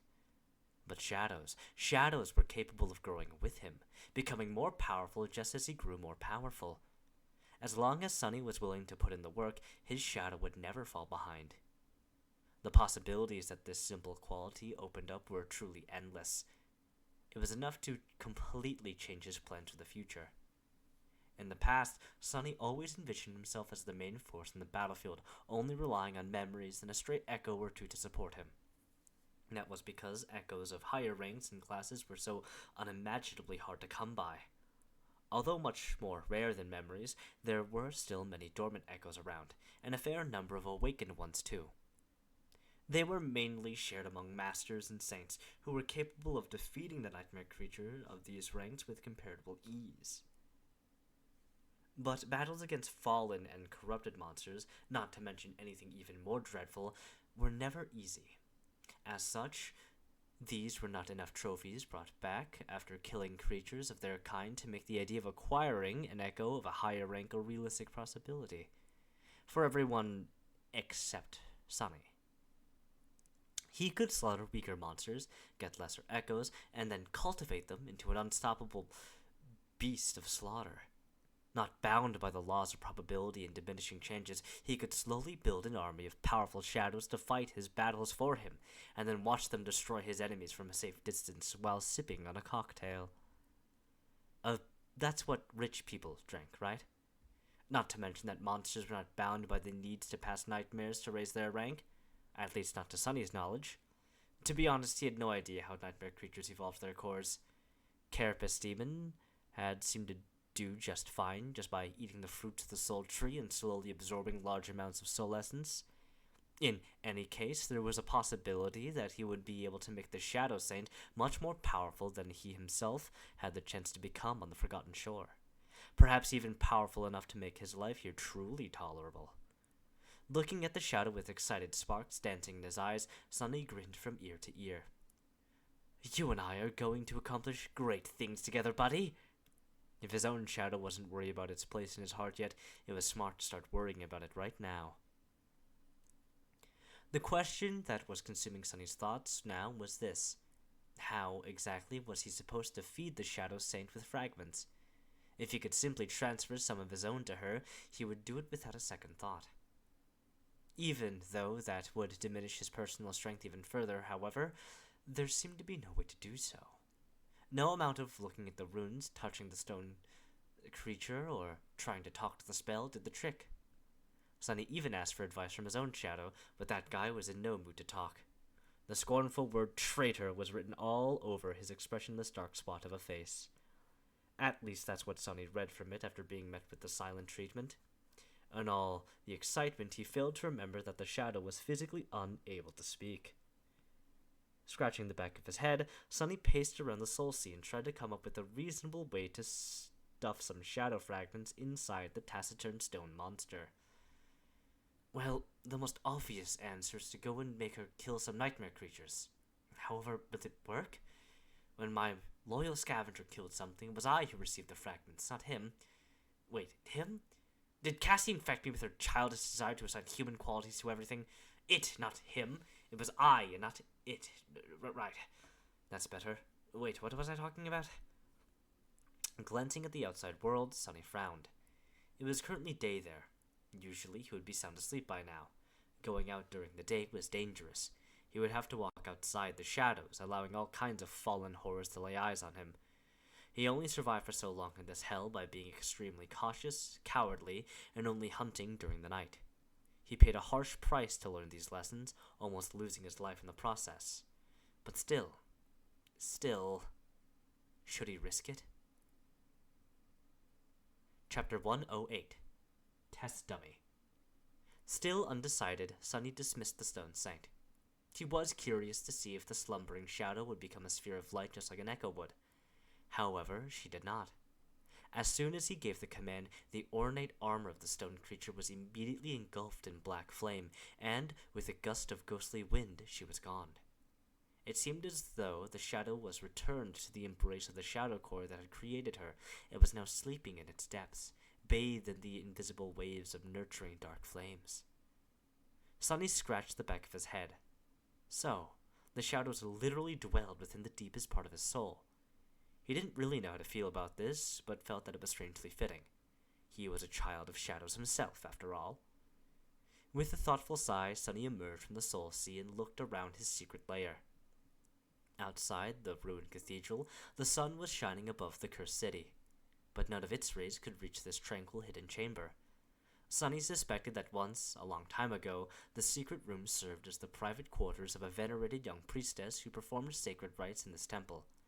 He had found some of her things in the modest wardrobe that was hidden behind a stone panel, somehow preserved in pristine condition despite the thousands of years that had passed since the city had fallen to the curse of darkness. If not for the lamentable disparity of their genders, he would have had a whole collection of clothes to wear, instead of spending every waking hour dressed in the same good old puppeteer shroud. There were limits to the amount of abuse that even a fifth-tier armor could withstand. However, in a sense, he was lucky. At least his armor was made out of soft fabric. It would have been much worse if he had to wear a suit of plate armor or a rusty chainmail instead. That priestess, of course, had not used the same extravagant method to enter her private quarters. There actually was a doorway that led outside the room and into a concealed corridor that ended with a narrow stairwell. However, the stairs had long collapsed, leaving only a deep vertical shaft behind. This was Sonny's route of escape in case someone or something would find his lair. Standing up from the magnificent wooden chair, Sonny paced around for a bit and then lighted the fire under a makeshift stove, planning to make himself some late supper. The orange flames illuminated the hidden chamber, sending shadows dancing on its walls. Oh, right, I never got fresh meat. The night was so eventful that he had completely forgotten the initial purpose of his hunt. Throwing the last few strips of meat on the grill, he seasoned them with salt and sighed once again. The desire to simply venture outside and get into a fight with the nearest nightmare creature seemed more attractive with each minute. No, that's how you end up dead. To distract himself from these seductive thoughts, Sonny decided to summon the stone saint to the material world and perform a few experiments in the safety of his secret lair. Standing up, he willed the shadow to appear. The secretive chamber was submerged in deep shadows. His own was hidden in one of them, standing with its arm crossed on the stone-cold wall. In Sonny's vision, it appeared as a silhouette made from a deeper shade of black. Usually, an echo would appear in front of the summoner, weaved from the countless sparks of moving light. However, the stone saint entrance was completely different. Instead of materializing out of thin air, she stepped out of his shadow like a sinister dark night. Wreathed in darkness, her elegant figure emanated a sense of danger and foreboding. First, two ruby eyes ignited in the depths of the shadow. Then the darkness came to life and surged forward, taking the form of the deadly stone monster. The sole of her stone-like solarence touched the floor with a loud clang, and a moment later the Shadow Saint was standing in the middle of his room, her hand resting on the pommel of her sword. Sunny grimaced, feeling a slight headache. So, the shadow was hiding in a shadow, and then the shadow came out of the shadow to stand with it in the shadows. This is starting to get out of hand. I really need to come up with some better terminology. He felt like this was a vital problem, but no suitable words came to his mind. Glancing at the silent duo, Sunny hesitantly asked, "Any ideas?" Sadly, both his shadow and his shadow were mute and unable to voice their opinions even if they wanted to. Left with no assistance whatsoever, Sunny sighed. "All right, I'll think of something later. For now, let's see what you're capable of." Summoning his shadow, he wrapped himself in its comforting embrace and faced the Stone Saint, preparing to test her strength. Inhaling deeply, he focused and gave the menacing monster a command. "Strike me!" Sunny expected that the shadow would hesitate for a moment, maybe even requiring some persuasion to turn on her master. Instead, the Stone Saint immediately leaned forward and punched him in the chest without a second thought. With his physical prowess enhanced by the shadow, Sunny was sure of his ability to withstand one blow from the awakened monster, at least to a certain degree. However, he was wrong. So wrong. Before he could even react, the armor-clad stone fist crashed into his ribs, making Sunny feel as though he was hit by a train. In the next second, he found himself lying on the floor, surrounded by numerous pieces of broken wood. Oh no! My chair! The magnificent chair was gone, ruthlessly turned into splinters and firewood by the impact with his back. It was completely unsalvageable. Sunny's back wasn't doing much better. Turning onto his stomach with a moan, Sunny spat a bit of blood on the stone floor and weakly raised one hand, giving the Shadow Saint a thumbs up. Good, well done. 10 out of 10. Just like, crap, that really hurts. Just like I expected. Casting a furtive glance at the elegant Stone Saint, he forced a smile out and tried to stand up. I think I need to amend some details of the future experiments. Next, Sunny was planning to enhance the Stone Saint with a shadow before getting her to strike him again. However, on second thought, there were better ways to measure her power. Chapter 109 Soulmates. Picking himself up from the floor, Sunny staggered and found his way back to the fire burning under the improvised grill. Glancing at the motionless stone knight, he spat a bit more blood and groaned. As the appetizing aroma of roasting meat filled the air, the blood weave got busy repairing his body. By the time his supper was ready, Sunny was able to breathe without wincing. Putting the meat on his prized possession, the luxurious silver plate, Sunny prepared to eat. On the Forgotten Shore, simple everyday necessities like plates were rarer than enchanted swords and magical suits of armor. In this whole cursed city, only Gunlaug and his 5 lieutenants were able to dine with as much decorum as Sunny. Granted, he had yet to find even a single pair of chopsticks in this whole damn place, let alone something technologically advanced, like a spoon. Of course, Sunny could try and make one himself, but that wasn't the same thing. The Shadow Saint was silently looking at him with her burning ruby eyes. Feeling uncomfortable under her mysterious gaze, Sunny glanced at his plate, then at the menacing stone creature. You want some? He raised a piece of meat and offered it to the taciturn monster. However, the Stone Saint showed no reaction at all. Well, suit yourself. Using the prowling thorn as a kitchen utensil, Sunny dug in, devouring the juicy meat like a starving animal. With not a single human soul around, he didn't bother with table manners at all. That's the life. His perpetually hungry outskirt self would have been really shocked to see this extravagant feast. That was real meat. He had hunted and prepared it himself, no less. More than that, he got to enjoy a similar type of luxury food almost every day.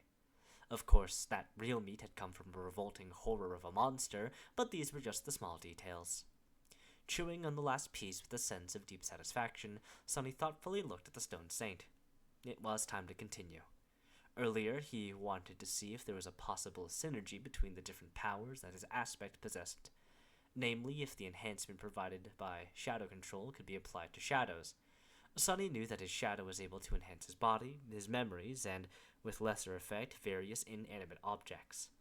However, it was unable to enhance other humans and memories that belonged to them, as well as any living creature except for Sonny himself. He had secretly tested it during his travels with Nephis and Cassie to come up with this conclusion. More importantly, it couldn't affect echoes. But what about shadows? Giving a mental command, Sonny sent his shadow in the direction of the stone saint and held his breath. Flowing like water, the shadow silently grasped the statuesque monster in its dark embrace. Then it seemed to disappear, as though absorbed by the stone flesh of the tenebrous night. A moment later, Stone Saint's ruby eyes blazed with crimson fire. Her smooth granite skin shined with dark radiance once again, smoky wisps of the ghostly gray fog oozing from beneath her stone-like armor like dancing flames. Suddenly, it felt as though the temperature in the hidden chamber dropped by a couple of degrees. Shadows around the menacing creature seemed to swell, becoming deeper and darker, like a vast mantle sewn from boundless, empty blackness. The elegant stone saint had always looked dangerous and deadly, but now she was downright fearsome. Even without having the shadow saint strike him again, Sonny could tell that the experiment ended in a resounding success. It was apparent that the two types of his shadows were practically created for each other. Her power was increased twofold at least. A bit peeved, he looked down inside. Why does she look so much cooler than I do when using my shadow? Shouldn't it be the other way around? I'm the true divine shadow here, me! Where's my aura of mysterious coolness? Shaking his head, Sonny lamented his lack of good looks and simultaneously congratulated himself on becoming the master of such a styleless monster. Technically, it didn't matter how his shadows looked, just as long as they were powerful. However, he was secretly glad that his first shadow was not only powerful, but also a darkly beautiful sight to behold. Killing monsters was great, but killing monsters while looking good was even better. Wait, if she can use my shadow, what else can she use? Suddenly excited, Sonny finally swallowed the half-forgotten piece of meat and dismissed the stone saint. Then he shifted his perspective to look at the soul sea and summoned her again, this time inside it. The shadow appeared in the whirlwind of black flames and stood motionlessly upon the still waters of the silent sea. Her mysterious ruby eyes stared at him through the narrow visor of the stone helmet. Not wasting any time, Sonny looked up at the spheres of light circling the shadow core. What if I can equip her with actual memories? What to choose? She was extremely strong and very proficient with her round shield, so wasn't it logical to assume that a tower shield would suit her even better? Coincidentally, he happened to have one of those. Sonny summoned the memory that had gotten in one of the fights on the streets of the cursed city. It was a large, square tower shield that was almost as tall as him. The thing was too heavy and unwieldy to actually use in combat, at least not by Sonny. Plus, he wielded a Tachi, which could only perform to its full potential while held in both hands. Grabbing the cumbersome shield, Sonny walked over to the Shadow Saint and handed it to her with a hopeful smile. Here, take this. Please? The shadow stared at him for a few moments, then lowered her head and glanced at the tower shield. Come on, take it! His heart skipped a beat when the statuesque creature slowly raised her hands and grasped the memory with her stone gauntlets. Yes, that's right, now use it! The stone saint obediently brought the shield to her chest, and then shattered it. Sonny froze, his mouth hanging open. Your memory has been destroyed. What? The shards of the broken memory turned into a river of tiny sparks of light, just like the echo of the carapace scavenger in the azure blade had done before disappearing forever. My tower shield! Sonny felt a sharp dagger of sorrow stab at his heart. Yes, the shield was of no use to him, but it would sell for so much money in the real world. Why did this evil thing have to break it? Why? Wasn't his beautiful chair enough? He gazed at the tiny sparks, wanting to cry. However, a moment later, his eyes widened, because the river of sparks did not disappear. Instead, it circled around the stone saint's body and then suddenly flowed through it, separating into two streams. Each stream was then absorbed by one of the dark embers burning in the depths of the living shadow that was hiding inside the monster's body. Sonny blinked. Stone Saint has grown stronger. Chapter 110. Memento. Sunny stared at the Shadow Saint, dumbfounded. The storm of emotions that the destruction of the tower shield had produced was still tugging on his heartstrings, but now an equally powerful feeling was slowly welling up in his chest. Not knowing how to process all of this, he simply blinked a couple of times and said in a flat tone, "Huh?" "So, let me get this straight. He gave the shield to his pet monster, hoping that she would be able to use it. And she did, sort of. It's just that instead of wielding the memory, she ate it." Sunny hesitated for a few moments, wondering if he had finally lost it. But no. The echoes of the spell's voice was still resounding above the dark waters, whispering the same phrase over and over again. Stone Saint had grown stronger. With a heavy sigh, Sunny summoned the runes and found the description of the shadow. Down at the very bottom of it, the runes were slightly changed. Shadow fragments, 2 of 200. A wild gleam appeared in his eyes. 2 fragments. He had received the memory of the tower shield after slaying a particularly hardy wraith, who, despite its frightening appearance, had turned out to be merely an awakened monster. For killing it, Sunny himself had received 4 shadow fragments. But that was because his own shadow core was dormant, and as such he always got double the reward in the battles against creatures of higher ranks, 2 for each soul core that an awakened creature possessed. Stone Saint was such a creature herself, so it was logical to assume that she would not receive the same treatment. The tower shield had come from a monster with 2 awakened cores, so she received 2 fragments for consuming the memory. Which meant that, with a fire of excitement burning in his eyes, Sunny hurriedly summoned another memory, a disgusting eye with a menacing vertical pupil appearing from the dissipating brightness of the descending sphere of light. That eye came from a basilisk-like creature that Sunny had killed a few weeks ago. To survive the battle, he had to fight it with his own eyes closed, relying solely on the shadow sense to move through the rubble and dodge the attacks of the deadly beast. In the end, he had beheaded the vile thing with a slash of his swift blade seconds before being ripped apart by its claws. It was a fine test for his nascent combat skill. Sadly, the memory came with none of the powers that the actual beast had possessed. It was only capable of producing a harmless beam of red light, which could only be used to create mood lighting, at least in the case of Sunny, who could see in the dark.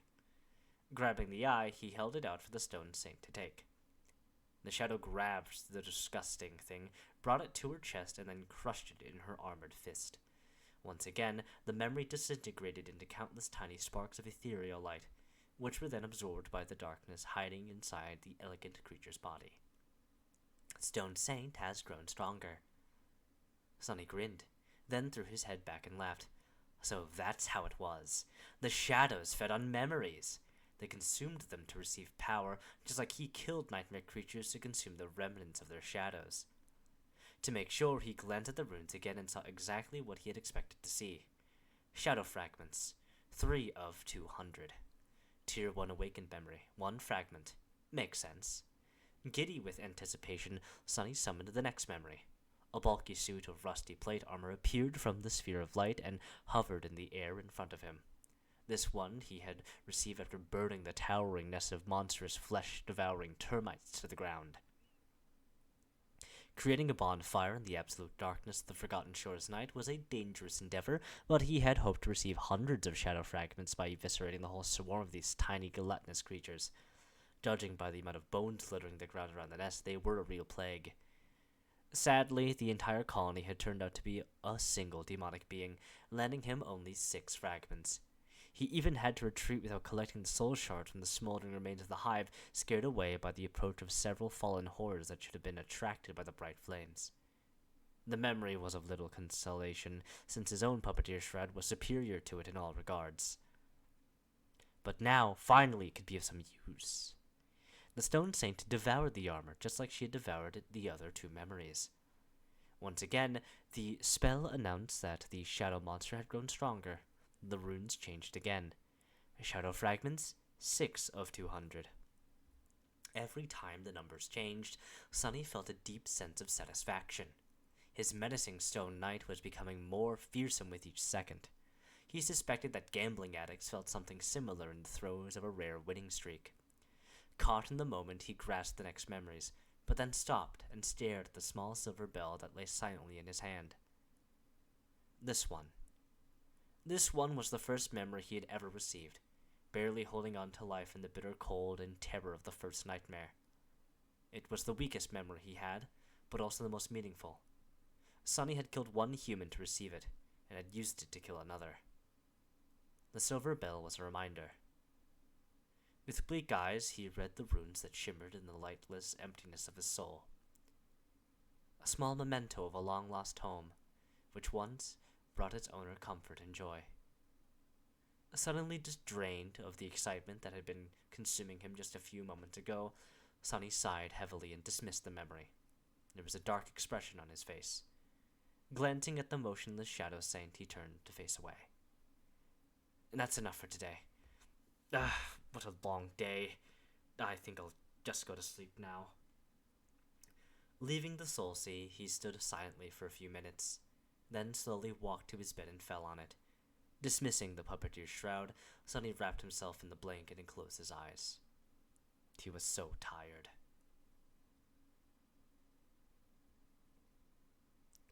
Chapter 111. Lesser Creature. Sonny woke up from the oppressive feeling that drowned the whole world. The sunset was drawing near, and with it the abyssal shadow of the Crimson Spire had once again fallen on the cursed city. This distant spire could be seen from anywhere in these somber ruins, looming over the forgotten shore like an eternal dark omen.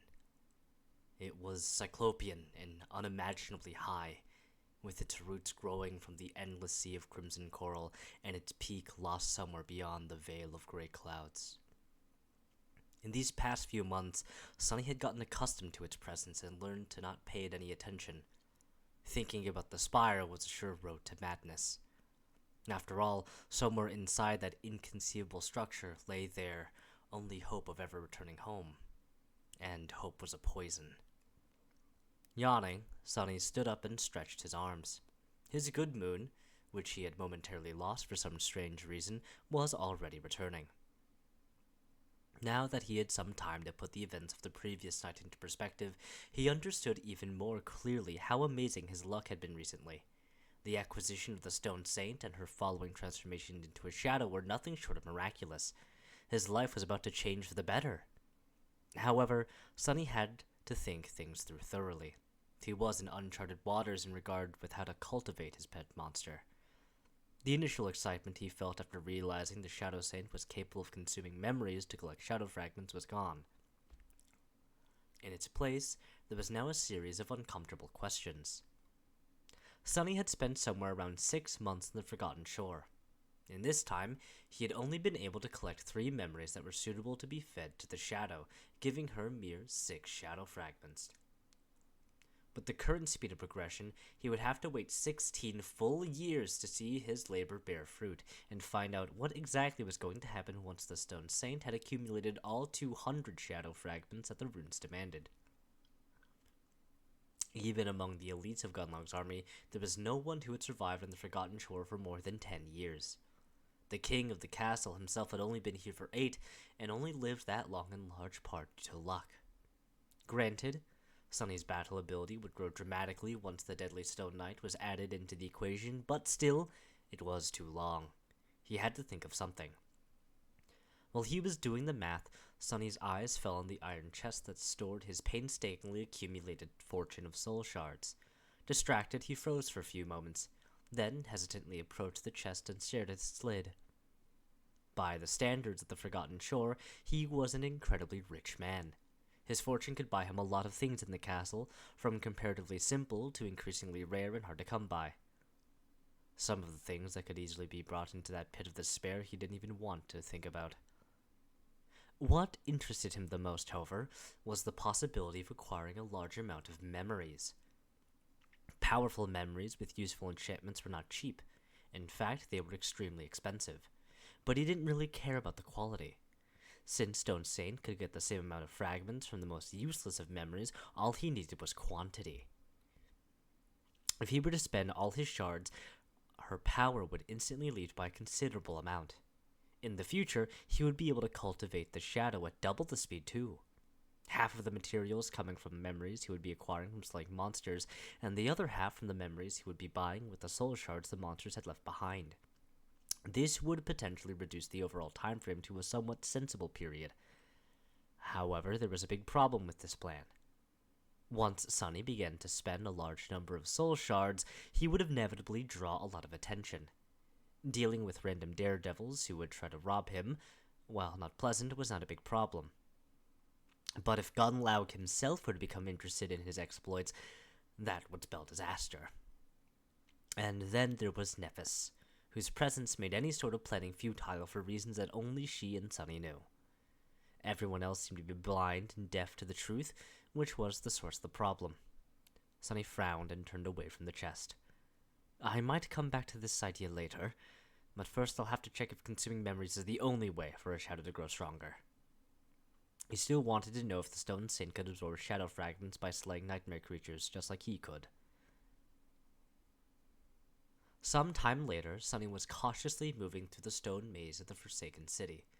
Able to become one with the shadows, he had a certain advantage over anyone else who would dare to explore these cursed ruins in the absolute darkness of the night.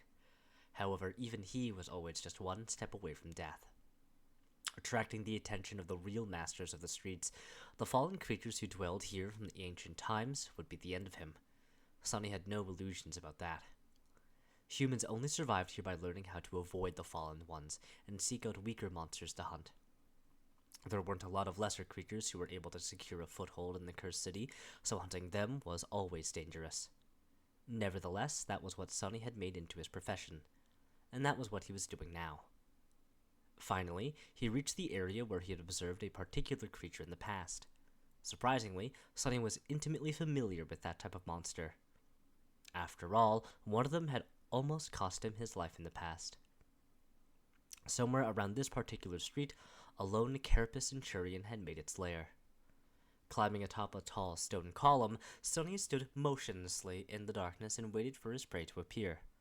Time moved excruciatingly slowly, but a good hunter had to have a lot of patience. His dark eyes pierced the veil of the night, observing the ghostly ruins. 1 hour passed, then another. Sonny waited. Soon his patience was finally rewarded. From the deep darkness of one of the toppled buildings, a familiar hulking shape appeared in all of its menacing beauty. The carapace centurion stepped onto the cobblestones, his black carapace decorated with crimson patterns, 2 terrifying bone scythes scraping against the stone. Sonny smiled. The carapace centurion only had time to take a single step before 2 crimson flames suddenly ignited in the deep shadows that consumed the ruined street. Then, a graceful stone knight stepped out of the darkness. Raising her shield, she rested the blade of her sword on its rim. Wisps of ghostly gray fog were seeping from under her armor, a strange dark radiance emanating from her skin. The darkness around her seemed to move, as though wanting to embrace her like a dark mantle. The 2 monsters, one massive and savage, one small and steadfast, froze opposite each other. And then all hell broke loose. Chapter 112, Duel of the Monsters. Just like in the battle against the 2 fallen beasts, the stone saint attacked first. Striking her sword against the rim of the shield twice, she dashed forward without fear or hesitation. Of course, Sonny was not sure if shadows were even capable of feeling fear. The carapace centurion reacted swiftly and savagely, lunging at her in a furious onslaught of adamantine, chitin, and jagged blades. In front of this towering creature, Shadow Saint looked meager and slight. The 2 monsters collided in the middle of the street, a small shockwave spreading outward from the point of their impact. Dust and small pieces of gravel were sent flying through the air. Sonny watched the battle with vigilant eyes. He suspected that these 2 nightmare creatures were somewhat equal in terms of power. The centurion was much bigger and heavier, the impenetrable carapace making it an especially deadly adversary. All carapace creatures were unnaturally tough and strong. It also had the advantage of reach and mass. The Shadow Saint was equally as resilient due to her heavy armor and stone-like nature. Despite her small frame, the graceful knight possessed a stunning amount of strength. Sonny also had to keep reminding himself that she was not actually human, and as a being made of stone, weighed much more than a human would. The disadvantage of her size was bridged by battle awareness and skill, making the outcome of the fight unpredictable. However, that was only true if he failed to account for the dark embrace of his shadow. With its reinforcement, the Stone Saint was unimaginably more powerful. Sonny was pretty sure that the Centurion stood no chance. Meanwhile, the two monsters were entwined in a ferocious battle. The Shadow Saint withstood the onslaught of bone scythes by bashing one away with her shield and evading the other. Not losing her momentum, she brought the shield down and slammed its edge into the Centurion's carapace, causing the hulking creature to stagger. The force of the impact was so grievous that it sent cracks running through the impregnable carapace. Sonny marveled at the sight, congratulating himself on the decision to not test the augmented monster's strength on himself. Using the opening that she created, the Stone Saint twisted her torso and delivered a backhand blow with the base of her shield, striking the same spot again. The already damaged chitin plate splintered, revealing the soft flesh beneath. A moment later, she was already moving to evade the fierce retaliation of the savage carapace creature. The graceful knight was miserly in her movements, dodging each strike with measured precision. Although Sonny was only a novice in the art of combat, he had learned enough to be able to recognize the hints of a distinct battle style in how the Stone Saint fought. Her whole technique was based in simplicity and economy of movement, each action calculated and efficient. Combining hard blocks, dodges, and deflections with grounded footwork and well-timed riposts, the Shadow was able to create a stark contrast between defense and offense, the former being solid and indomitable, the latter abrupt and inevitable. It was very different from the flowing and unpredictable style that Nephis had used, and that he himself had been taught. Only now did Sonny realize that the basic katas and forms he'd practiced with were, in fact, very unique and unusual. Where did his fighting style come from? There was a lot to consider here, both in terms of how to improve his current technique and how to incorporate new elements into it. However, that was a task for the future. Right now, he was more interested in the outcome of the fight. The Stone Saint was already suppressing her monstrous enemy. A few of the Centurion's legs were either broken or severed, streams of azure blood gashing out of the terrible wounds. However, it was still resisting furiously. But no matter how enraged it became, the silent and menacing poise of the graceful Shadow Knight was much more terrifying. Just at that moment, the Shadow Saint sidestepped a downward slash of one of the Centurion's thighs and then pinned it under her greave. Using her weight to immobilize the enemy's weapon, she delivered a vicious blow with the rim of her shield and shattered the bone blade into pieces. The carapace monster screeched, dazed by the loss of its scythe, and immediately tried to eviscerate the loathsome little fiend with the remaining one. However, he was a fraction of a second too late. With one side of its body left defenseless, the Stone Saint had now much more space to attack. Deflecting the scythe with the shield, she dashed forward and lashed out with an upward slash, severing it near the joint. Continuing the motion, she then stepped through the rain of azure blood and mercilessly thrust her sword into the opening in the Centurion's armor that had been created by her at the start of the fight. The stone blade pierced through the flesh of the monster and devastated its spine. The force of the blow was so immense that the tip of the sword broke through the chitin of the Centurion's back. Pulling the sword out of the dying creature's body with one sharp motion, the Shadow Saint shook the blood off the blade. Then she indifferently stepped back and froze, seemingly turning into a dark, motionless sculpture. Only the crimson fire still burning in her ruby eyes betrayed that the shadow was alive. Sonny held his breath, waiting for the spell to speak. Soon he heard its faintly familiar voice. "You have slain an awakened monster. Carapace Centurion.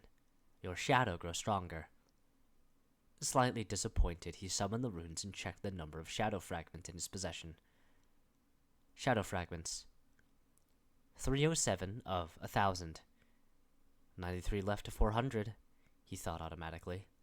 Then, just to be sure, Sonny glanced at the description of the Stone Saint. Shadow fragments, 6 of 200. So, just like with the echoes, the kills performed by the shadow benefited her master instead of the monster herself. It seemed as though consuming memories was truly the only way to feed the Stone Saint. Sonny frowned.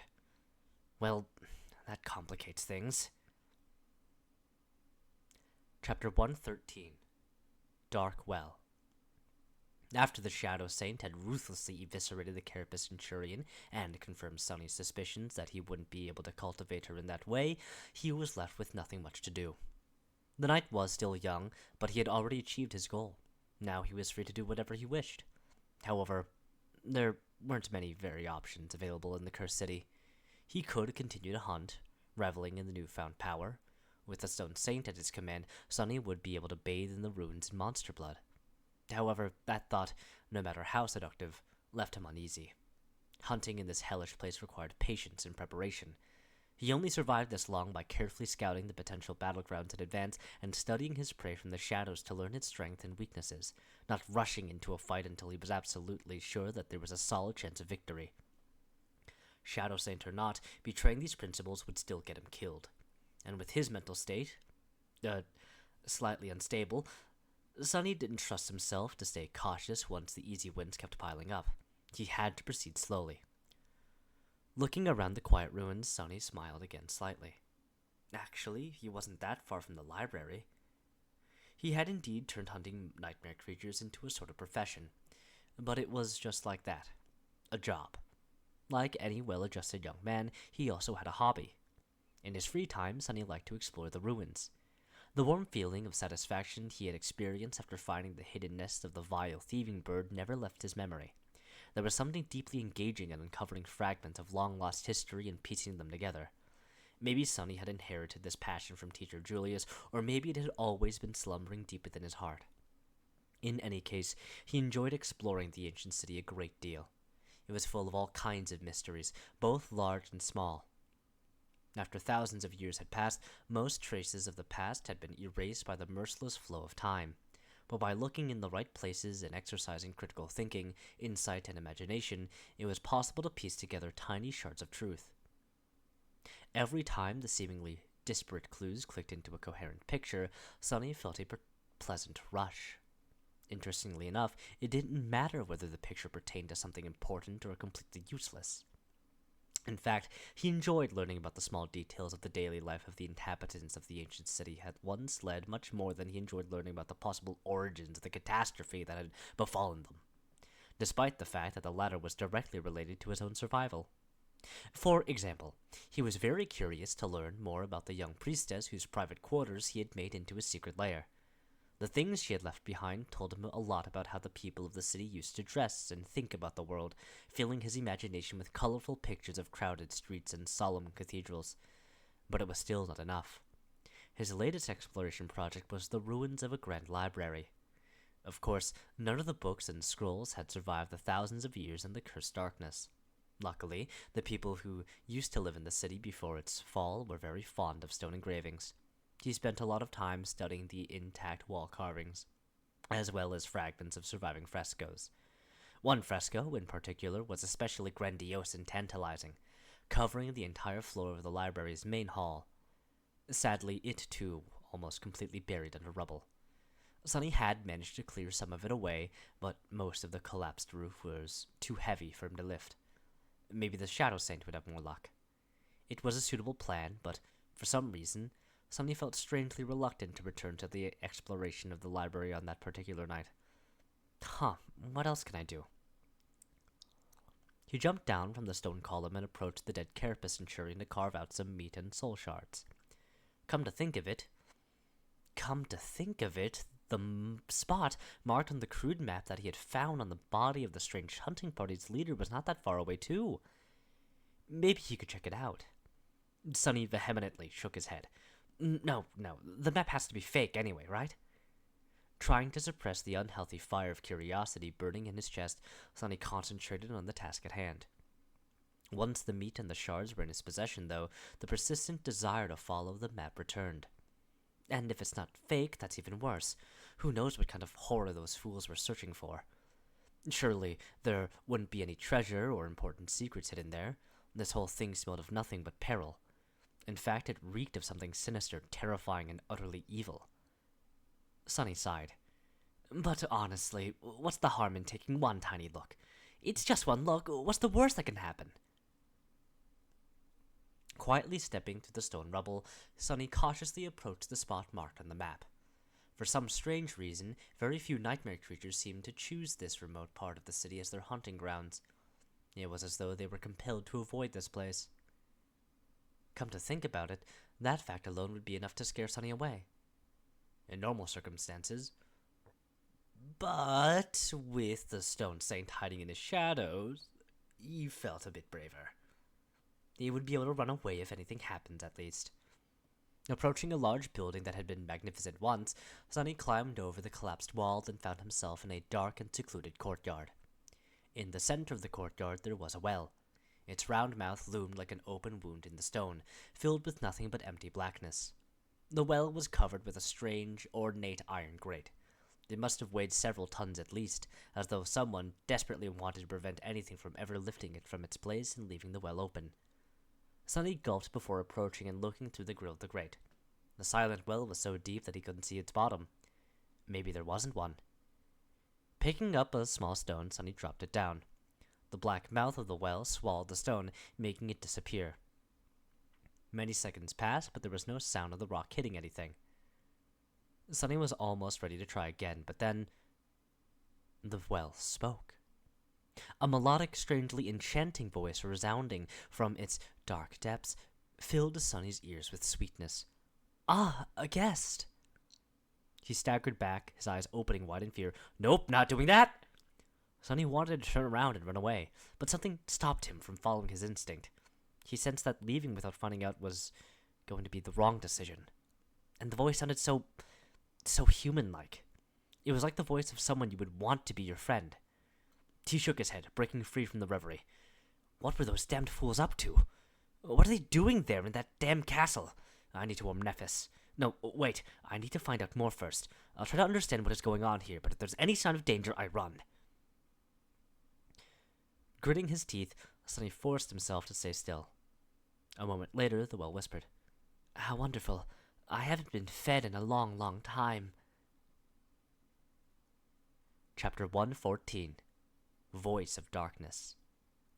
The enchanting voice came from the well in a wave of whispering echoes.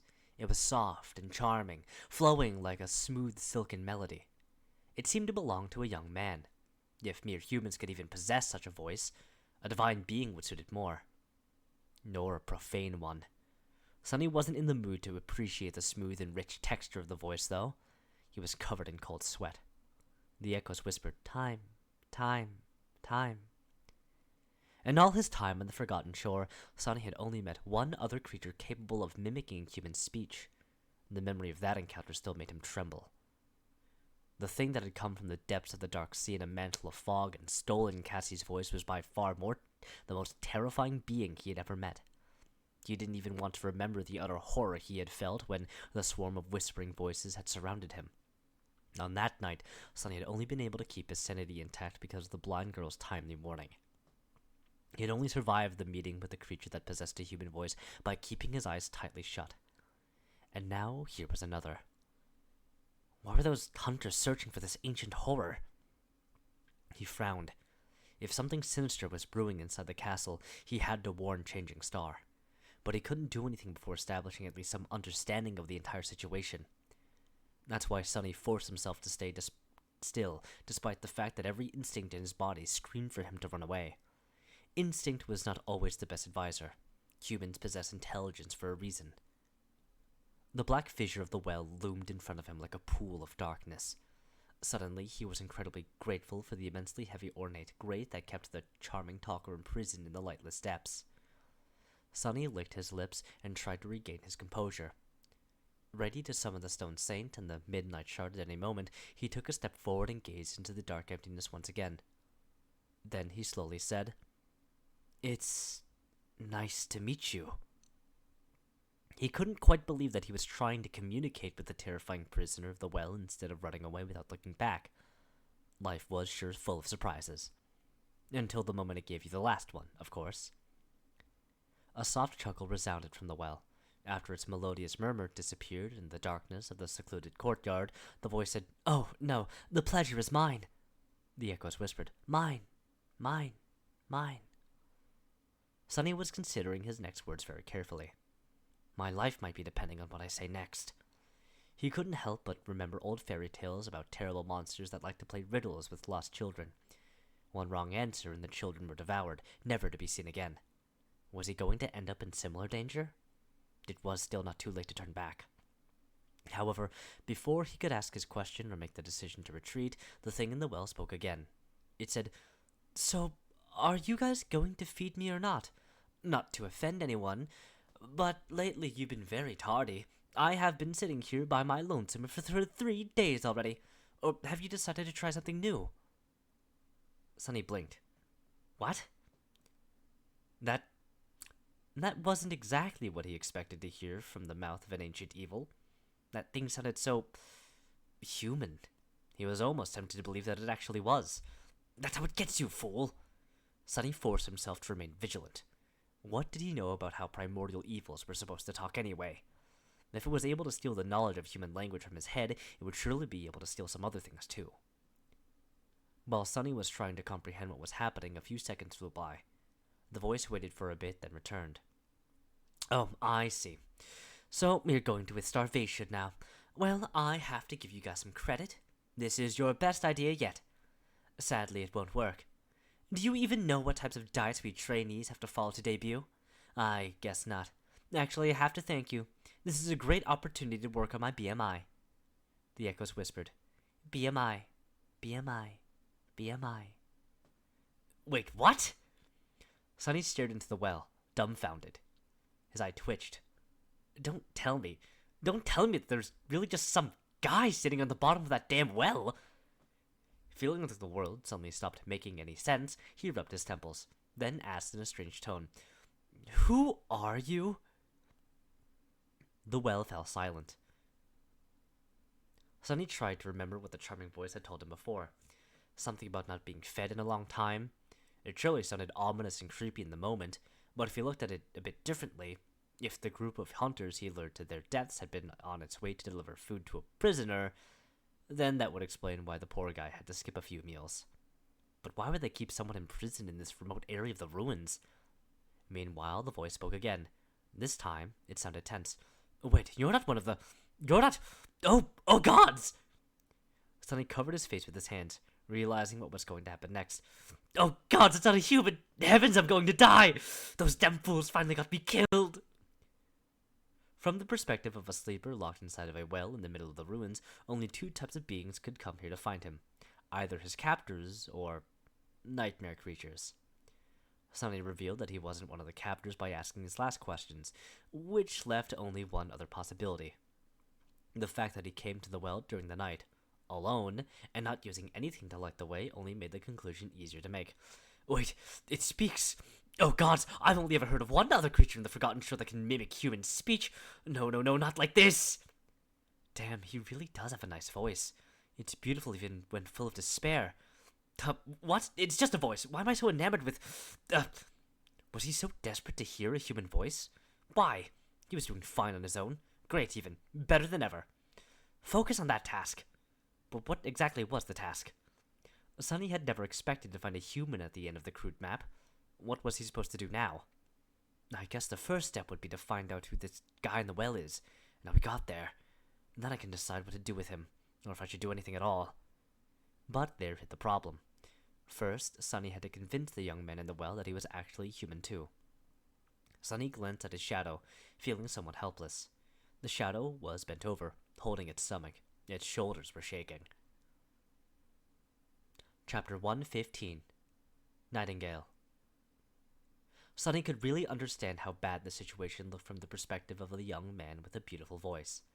The only thing that could be worse than approaching a terrifying dark well while thinking that there's an ancient and utterly evil creature hiding inside was to actually be locked inside that terrifying dark well while thinking that some abominable thing was looking down on you from above. At least Sunny had a chance to escape if things were to turn really bad. The poor guy in the well literally had nowhere to run. Of course, there was still the possibility that all of this was just a cunning act performed by some incredibly horrifying monster. Sunny had to keep that in mind while exploring the other theory. So, if he is indeed a human, how do I make him believe that I'm not a monster? That wasn't a very simple task to Sunny. He had never been good at communicating with people in the first place, and 3 months of complete isolation did not make things any better. In fact, they had made everything worse. Now, even Sunny sometimes felt uncomfortable when talking to himself. What would Cassie say? He cleared his throat. Are you a human? I am too. I am a human too. We are both humans. Great job, idiot! After that abhorrent attempt, Sunny wouldn't be surprised to find out that he was not, in fact, a human. Who talks like that? The young man in the well grew silent. Then he silently said, Yeah, it's definitely all over for me. Oh well, I had a good run, I guess. Sunny sighed heavily. Stop panicking, you idiot! I really am a human! The owner of the charming voice laughed. Please, sorry if I don't believe you. He was using respectful honorifics, as they were recognizing Sunny as an elder, which was logical, given that he believed him to be an eldritch horror. An eldritch horror would technically count as an elder, all things considered. Sunny groaned inwardly. Why are you using honorifics? I bet I'm younger than you. The young man imprisoned in the well hesitated. Wait, are you really human? Sunny smiled with excitement, feeling that he was making progress. Yes, I really am. The voice returned a dozen seconds later. How come you're here alone in the middle of the night? You also don't seem to have any source of light with you. Please don't get angry, Sir Monster, but that's not exactly something a human would be able to do. Maybe you should work on your story a bit more next time you venture out to devour innocent souls. Just a piece of friendly advice. Sunny sighed. Very funny. I'm able to walk around the city at night because my aspect allows me to hide in the darkness. I can also see through it too. How did you end up in this well anyway? The young man lingered before answering. How does one usually end up in these situations? A bunch of thugs decided to shake me down from my memories. I politely refused, and here we are. They've been keeping me here for a couple of weeks, trying all kinds of methods to get me to transfer the memories to them. But I must say their attempts were very clumsy. In terms of knowing how to terrorize people, these fellows were not even anywhere near the laziest of Sasangs. Sunny didn't know what a Sasang was, so he just assumed that it was some kind of horribly malevolent nightmare creature. The rest of the story was somewhat easy to believe. Of course, it would take a very special kind of fool to choose the ruins, of all places, to keep a prisoner, but thugs were not known for their intelligence. Plus, their plans seemed to have worked pretty right until the moment they had the misfortune of stumbling onto Sunny. Well, now he knew what this whole thing was about. Just some tiresome human business. How disappointing. Nephis and Cassie were also not in any sort of danger, at least not with regard to this mess. The mystery was solved. He had wasted a whole night on this nonsense. I see. Well, goodbye. With an annoyed sigh, Sunny turned around and began to walk away. However, the owner of the beautiful voice stopped him. Wait, are you really human? Sunny grimaced. I am, I told you already.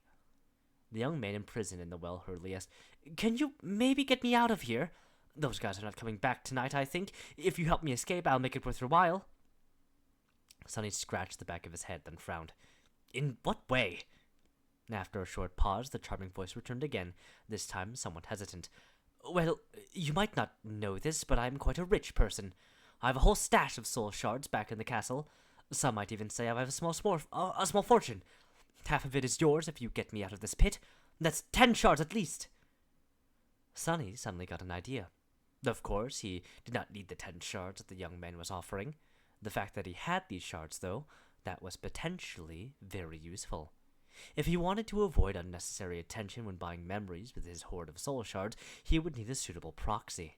A sleeper with a lot of shards of his own, one that was indebted to Sunny no less, was a perfect candidate. He smiled. Do people know that you have a fortune? The young man answered, a bit of surprise in his voice. Do they know? Yeah, I guess they do. I'm known to spend a lot from time to time, on entertainment as well as, some other things. I'm a patron of the arts, one can say. Perfect, so no one would be surprised if he suddenly begins to spend shards of memories. However, there was a small problem. Sunny could remove the gate, but he had no way of helping the poor guy climb out of the unimaginably deep well. Even if he was to use the prowling thorn, he doubted that the invisible string would reach that far. Its maximum length was not that impressive, and he certainly was not going to climb into the creepy well himself. Plus, he still held a bit of suspicion about the charming young man's identity. He was almost certain that he was human, but the remaining tiny bit of doubt was enough to make his paranoia ring the alarm. After hesitating for a bit, Sonny said, "What's your name?" The melodic voice answered, "It's Kai." Sonny sighed. "Well, Kai, I don't know how to tell you this, but unless you can fly, I won't be able to help you escape." The young man grew quiet. After a long pause, permeated with deathly silence, he then said in a strange tone, "I can." Sonny blinked. "What?" Did he hear wrong? No, that was unlikely. Maybe Kai was just willing to say anything in his desperation to escape. The prisoner of the well chuckled. "I can fly. That's my aspect ability." Chapter 116. Deal with the Devil. Sonny considered Kai's words. An ability that allowed the awakened to fly was not unheard of, but it was rather rare. And here on the Forgotten Shore, where a cursed flood of darkness devoured the world every night, it was nothing short of priceless. Sonny couldn't even imagine how easier it would have been to traverse the labyrinth with someone like Kai by his side. Suddenly, it made a lot more sense why someone like him would possess a small fortune of soul shards. It also explained why his captors were so gentle in their attempts to force the memories out of the young man. He was much more valuable alive. Sonny remained motionless for some time, thinking things over. After a while, Kai spoke again, his pleasant voice tinted with a bit of apprehension. "Well, will you help me?" Sonny sighed and walked back to the dark fissure in the well. "All right, I'll remove this grate and you can fly out. However, I don't really need your shards. If you want to come out of there alive, you have to do something for me instead." The prisoner of the well hesitated, then cautiously asked, "What?" Sonny smiled. "I'll tell you when you need to know. Don't worry, it's nothing serious. I just need help completing a few errands inside the castle. So, do we have a deal or not? If not, I'll be on my way. I've wasted enough time here already." Kai didn't have to think about it too long. Soon his voice resounded from the darkness once again. "We have a deal." It sounded strangely relaxed, as though the young man had become resigned to faint. Sonny sighed, slightly frowned, and said, "Great. One more thing. If you break our agreement and simply fly away, I will find and kill you. This is not a threat, just facts. Do you understand?" Kai lingered for a bit before answering, "Yeah, no problem." Sonny gazed into the black cavern of the well and hesitated. He was more or less sure that Kai was human, but had to be prepared to act immediately in case he was not. Following his silent command, the stone saint came out of the shadows and kneeled near the well, grasping the grate with her hands. The steel of her gauntlets scraped against the ornate iron, and with some visible effort she slowly moved the heavy grate to the side. Sonny shivered as he listened to the wrenching sound of iron grinding against stone. The midnight shard appeared in his hand, and he lowered himself into a combat stance with grim resolve. Whatever came out of the well, he was ready to face it. A few seconds passed, each feeling like an eternity. Sonny was tensely staring into the circle of pure darkness in front of him, waiting to see if he was right to trust the prisoner of the well or not. Then several more seconds passed. And then a few more. Nothing happened. Sonny tilted his head, then asked with some irritation, "Aren't you going to come up?" After a bit of delay, the charming voice resounded from the darkness once more. "You see, I just thought of something." Sonny sighed and lowered his sword a little. "What is it?" Kai was silent for some time, then answered with a bit of wariness. It's just that this grate is so heavy that it wouldn't even budge when I tried to move it. It took all 6 of my captors to put it in place, actually, and they were all big, strong men, so..." He hesitated. "I know that we have already established that we are both human, and it's not that I doubt your honesty, but would you mind explaining to me how it is that you were able to remove it all by yourself?" The honorifics were back. Sonny cursed under his breath. This guy was even more paranoid than him. He was unwilling to reveal his hidden ace to Kai, but the cautious prisoner left him with no other choice. Glancing at the shadow saint with a dark expression, Sonny said, "That thing is too heavy for me too, but I was lucky enough to get a very strong echo." Kai seemed suddenly become very curious. "Oh, that is indeed lucky. Very few people in the castle have an echo. I think I know every one of them by name." After a short pause, he added, "By the way, what is your name?" Sonny rolled his eyes and said through gritted teeth, My name is Sunless. This conversation was entering dangerous waters. Depending on what Kai was about to say next, Sunny might be forced to climb into the well after all. Not to save the young man with a beautiful voice, but to silence him forever. Meanwhile, Kai suddenly laughed. Sunless? That name does not at all sound like something only a soul-devouring demon would be called at all. Nope, zero chance of that, right? After saying that, he laughed again, this time with a hint of desperation in his voice. However, even then Kai's laugh was very pleasant to the ear, more pleasant than his charming voice even, but Sunny was in no mood to appreciate its melodious sound. God damn it! Sunny rubbed his temples. Why didn't anyone ever trust him? He was such an honest young man. The most honest young man in the world, really. Annoyed, he said in a flat tone, Very funny. Now come out of that well before I change my mind. Eventually, Kai stopped laughing and said, There's no one in the castle with that name. At least no one with an echo under their command. Do you maybe live in the outer settlement? Don't come on! Feeling the pressure of the flaw growing in his mind, Sunny closed his eyes and answered truthfully, No. Kai cleared his throat. So, you are someone who walks the cursed ruins alone at night, possesses the strength of at least 6 men, dwells in the darkness beyond the castle walls, and calls himself Sunless. Did I miss anything? Sunny grimaced. Not really. For a few moments there was silence. Then the prisoner of the well said with a voice full of dark humor, Would you climb out of this well to meet a creature like that? Hidden in the darkness of the cursed night, Sunny smiled with a bit of menace and said, If I was in your shoes, I would. And I think and you should do it too. Do you know why? After a small pause, Kai said with sincere interest, Why? Sunny stopped smiling and allowed a cold indifference to seep into his voice. Because I can put that grate back any time. Without waiting for Kai's response, he ordered the stone saint to move the grate a little. A moment later, the horrid sound of iron scraping against stones invaded his ears once again. Almost immediately, the prisoner of the well changed its tune. All right, wait, stop! The Shadow Saint released the grate, allowing silence to reign over the lonesome courtyard once again. Kai was quiet for some time, and then said with dejected reluctance, You'd better not be a demon, all right? Stand clear, I'm coming out. Chapter 117. Cruel Injustice. Sunny felt a soft breeze lightly caress his cheeks, and then something moved in the darkness of the well. Gripping the hilt of the midnight shard tightly, he prepared for the worst. On the other side of the dark fissure, Shadowsign slowly raised her shield and rested the blade of her sword on its rim. However, they had nothing to fear. A few moments later, a graceful figure appeared in the air, rose above the well, and then gently landed on the stones in front of it. The corner of Sunny's mouth twitched. The owner of the charming voice was, indeed, human. It was a young man wearing a light lamellar armor, with luscious black auburn hair and mesmerizing green eyes. His well-fitted armor was made out of burnished brown leather, with deep blue embroidered garments beneath.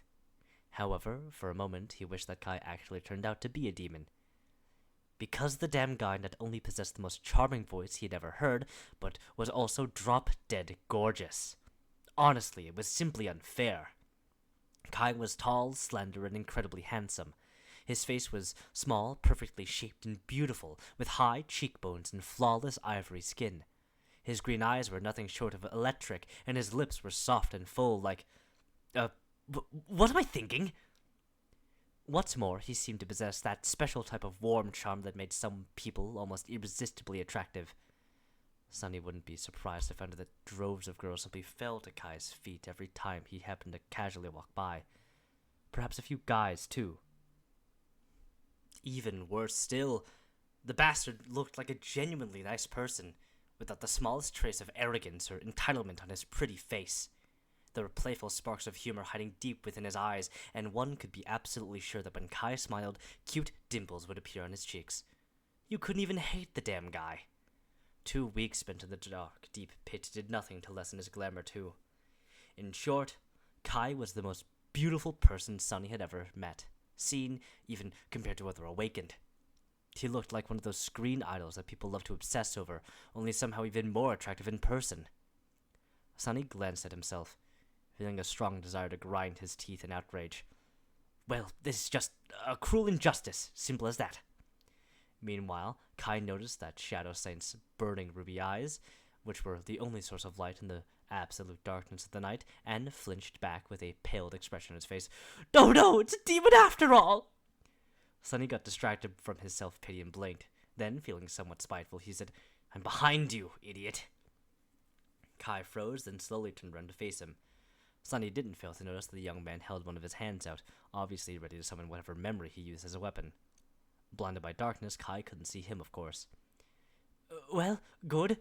Let's not let this fellow know that I'm not as good-looking as he is for a few more moments." Pretending to be perfectly composed, Sunny asked in a calm voice, "Haven't I told you that I had an echo? It's her over there. Well, sort of. That is to say, those aren't my eyes." The handsome sleeper hesitated for a few seconds, then said, "Sunless? You really are a human?" Up until that moment, both of them were just disembodied voices to each other. But now, while Sunny had already made sure that Kai was not some ancient horror, or at least didn't look like one, the former prisoner of the well was still in the dark, both literally and figuratively. "Last time I checked, I was still human, yes? If you have a memory to produce light, you can summon it and see for yourself." Kai lingered. "Won't the nightmare creatures be attracted by the light?" "Smart and cautious. I like him." Sunny shook his head. "Usually they would. But this courtyard is really secluded. Plus, there's not a lot of monsters in this area. I guess why those lugs chose this particular place to keep you imprisoned." With a sigh of relief, Kai summoned a paper lantern that glowed with a soft yellow light. Sunny hissed, "Ugh, damn!" Relying on shadow sense to keep track of the young man's movements, he raised a hand and covered his eyes. Accustomed to the darkness, they weren't ready for such a sudden appearance of light. Of course, Sunny knew that this would happen. He allowed himself to be momentarily blinded to give Kai some sense of safety and better convince himself of his human nature. "Oh, sorry!"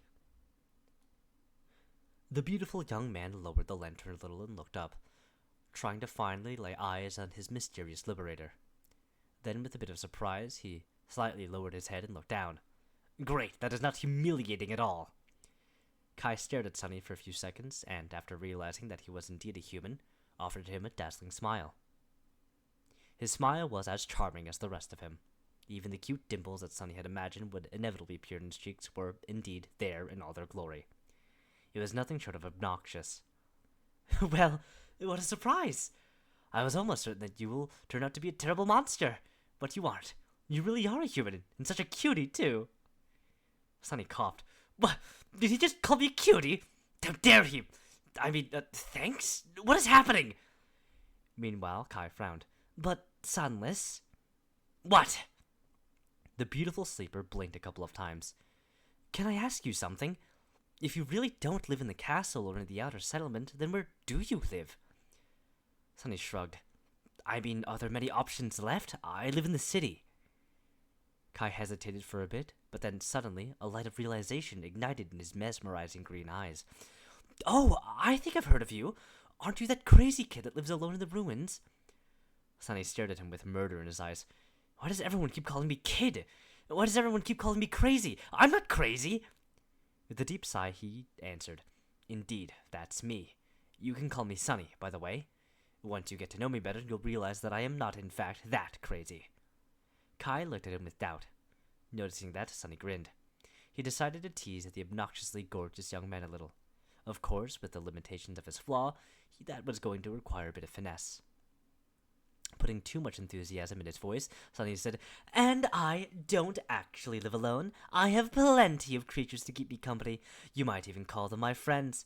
There's a talking rock that sometimes tells me to do stuff. There's also my shadow. It has a lot of interesting opinions." He stared at Kai with a sincere smile. When the young man's handsome face became a little pale, Sunny laughed.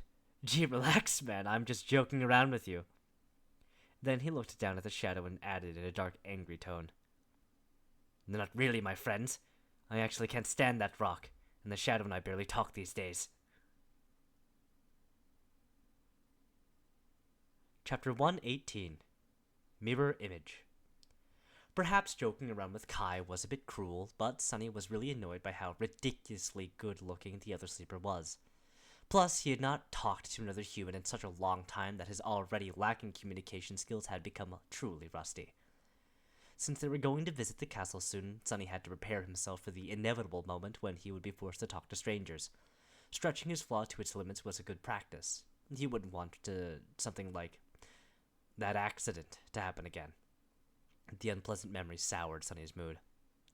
Meanwhile, Kai was staring at him with a very strange expression on his face. Sunny cleared his throat. That was part of the joke, by the way. The handsome young man continued to stare, his face full of doubt. Did I go too hard on this poor guy? He must have been scared out of his wits already. He's probably in an utter panic right now. Who wouldn't be a bit apprehensive about meeting a madman? Yeah, maybe it wasn't as funny as I thought. Kai cautiously shook his head. It's not that. I just feel like I have to inform you about something. Sunny raised an eyebrow. Yeah, but what? Kai hesitated, then said in a very calming tone. Well, it's about my flaw.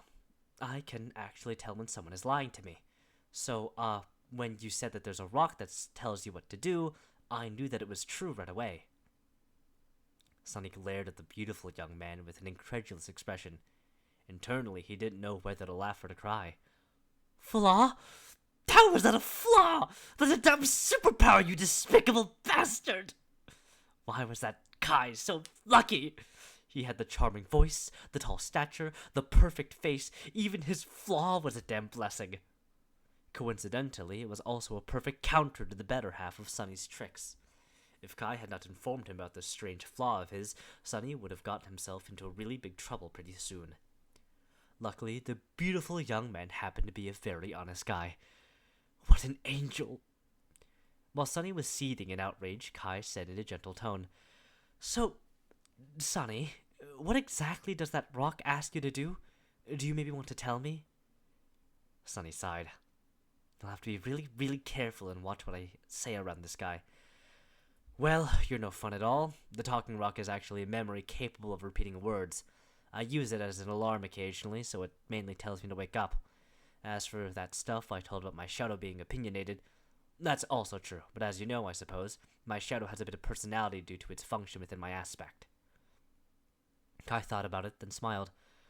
Oh, I see, so it really was a joke. Very crafty. Sorry to ruin it with my flaw. Sunny scowled. Don't you patronize me. Then he stopped, thought about something, then said angrily, Wait, if you can tell when someone is lying, then why did I have to spend half an hour convincing you to get out of that well? Kai blinked a couple of times, looking innocent and hurt. Well, how do I know if my flaw works on nightmare creatures? I've never had a conversation with one. A person can never be too careful when making deals with ancient hordes, you know. Sunny covered his face with a hand. Yeah, I know. Kai looked at him with concern. Sunny, are you all right? This is those cursed strings of fate screwing with me again. What are the odds of meeting a person whose flaw is almost the exact opposite of mine? And why is he so goddamn stunning? Is that supposed to be the opposite of how I look? Huh? I am. Anyway, let's get into business. Kai sighed. Of course. A promise is a promise. I will help you do whatever it is you want to do in the castle. Shall we go together? Sunny shook his head. Not yet. I'll have to stop by a place first. Do you know that big ruined cathedral to the south of here? The other sleeper thought for a bit, then nodded. I think I do. I fly over that part of the city often, and it's hard to miss.